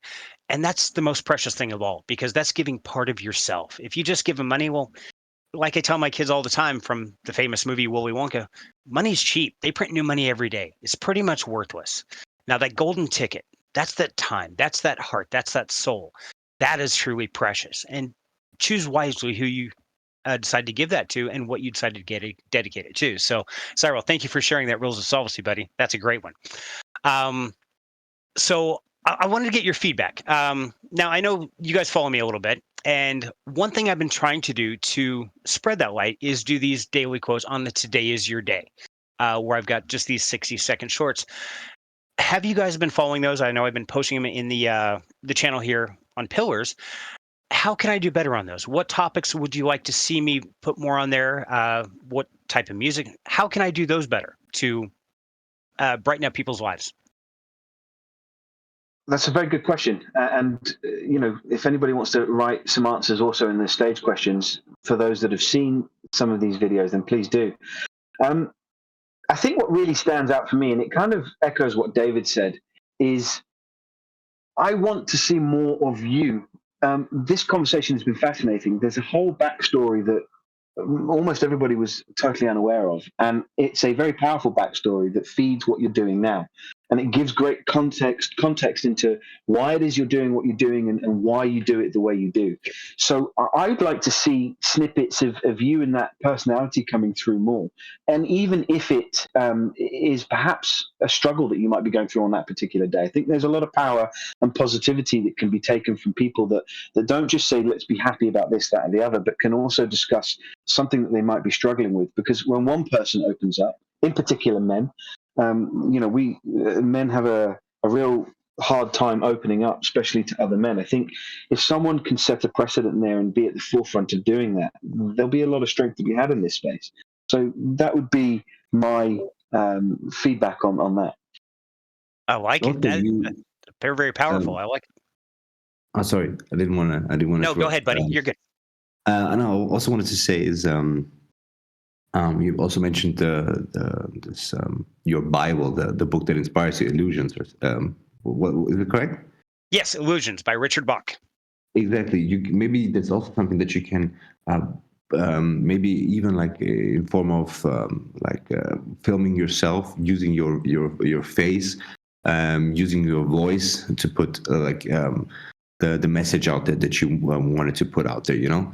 Something that is not only like where you show your personality, but maybe but also show who you are, right? And not the personality, but the person that you are. Let's put it that way.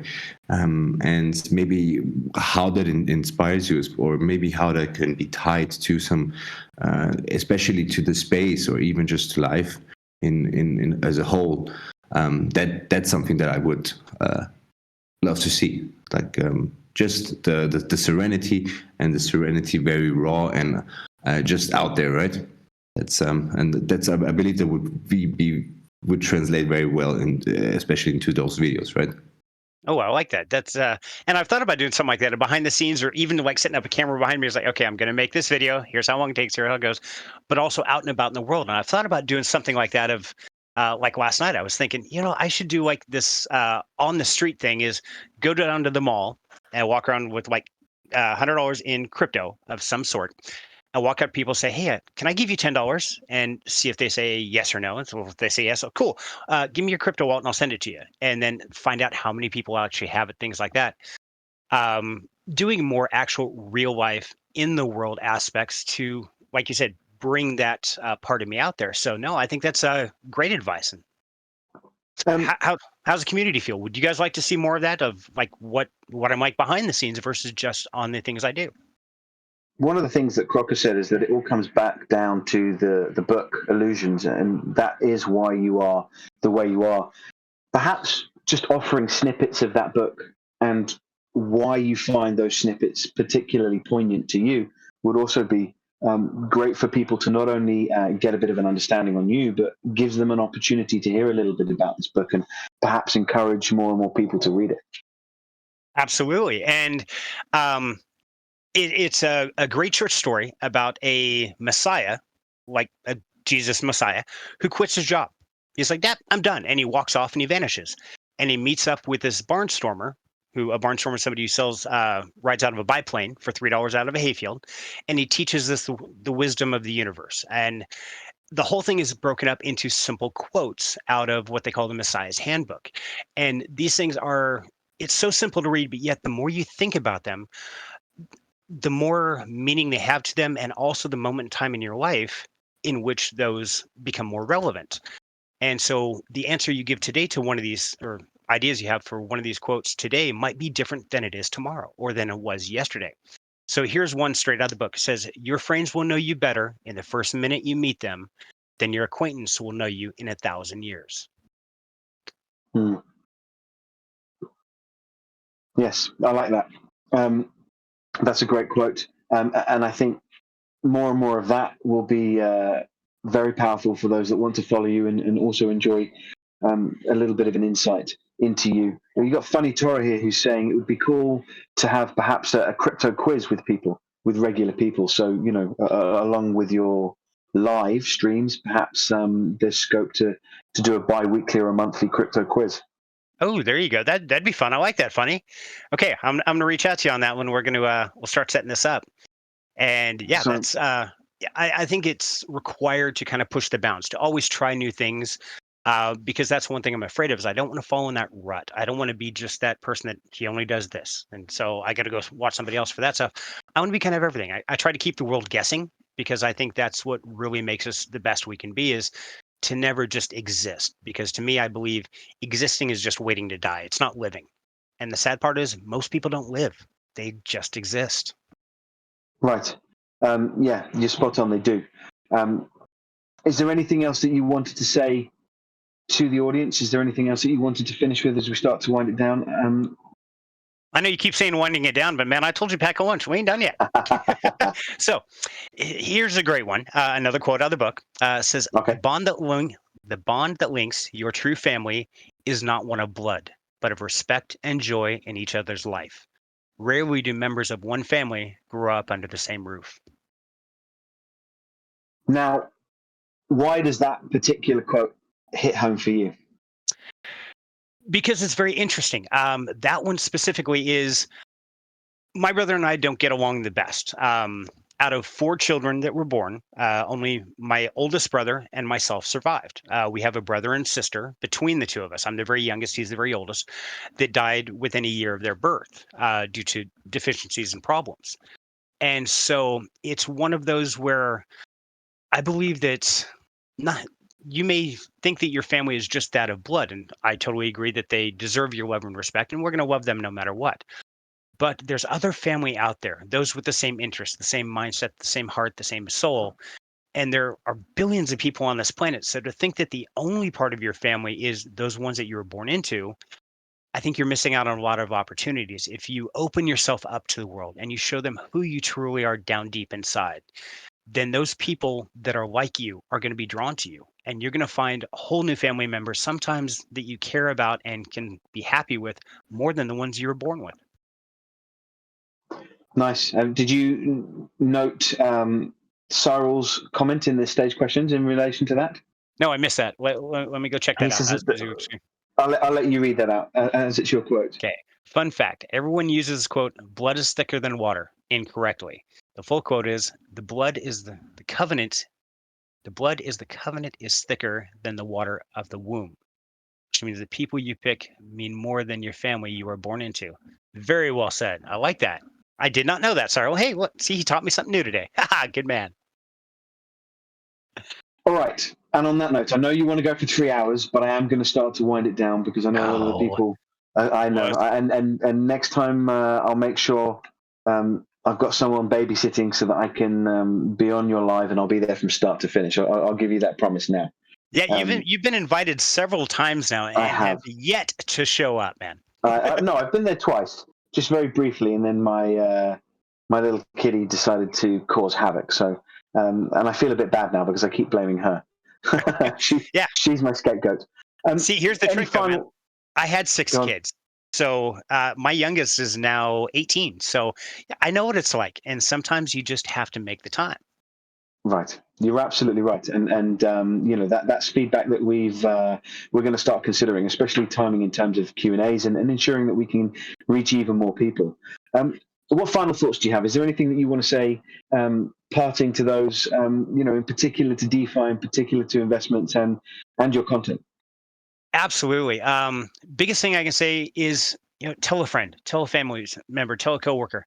The things people are seeing on the news, it's not all that's happening. There's so much more out there, guys. And if we are not educating those people who don't think they're smart enough or rich enough, they're going to get run over when the world just happens. They say, hey, guess what? You have to use digital currency or, you know, the FedNow system and all that's going into place. So, you know, take a minute and share this information out there. And you know what? Most people aren't going to want to hear it. They might think you're crazy. Have the courage to throw it out there because there's going to be somebody who doesn't want to learn. And so, you know, if everybody in this space would just go tell one friend, one person, and, you know, if they need some guidance or anything, I've got the 0 to Hero series, point them towards that. And you know what? If they don't want to watch that, that's fine. Totally cool. Biggest thing is try to help somebody around you. And usually the person who's the most negative, who's the most hostile is probably the one that needs the help the most. I think that's great. And I absolutely agree with you. I think it's, in particular in this space, it's about time we built each other up rather than trying to tear each other down. And I think if everybody just took one moment in their day to do that just once every day, we'd be better off for it. And I think in terms of a space, we'd find ourselves progressing far faster than we currently are. Not that we're not progressing at a great speed, but I feel we could be doing even better with just a few tweaks in terms of that positivity. Agreed. And our technology has far surpassed our humanity, and we've got to get back the other direction. We've got to get our humanity ahead of our technology. And so I definitely want to thank everybody who tuned in today. And if you have any questions, if you want to chat with me, hey, I'm always available. Love to have it. And Matt Hatter, Dave, Pillars community, thank you guys so much for having me. This has been an absolute blast, and I'm good to go all day long. I'm just having so much fun. I don't want to go away, but I know you guys got lives. So thank you for sacrificing the time you did to join us here today, because it means a lot to me. It really does. It's been an absolute pleasure, Serenity. Thank you so much for coming, and I hope we can do this again. Absolutely, brother. Anytime. I will be there. Take care, man. Thanks, Ed. Take care.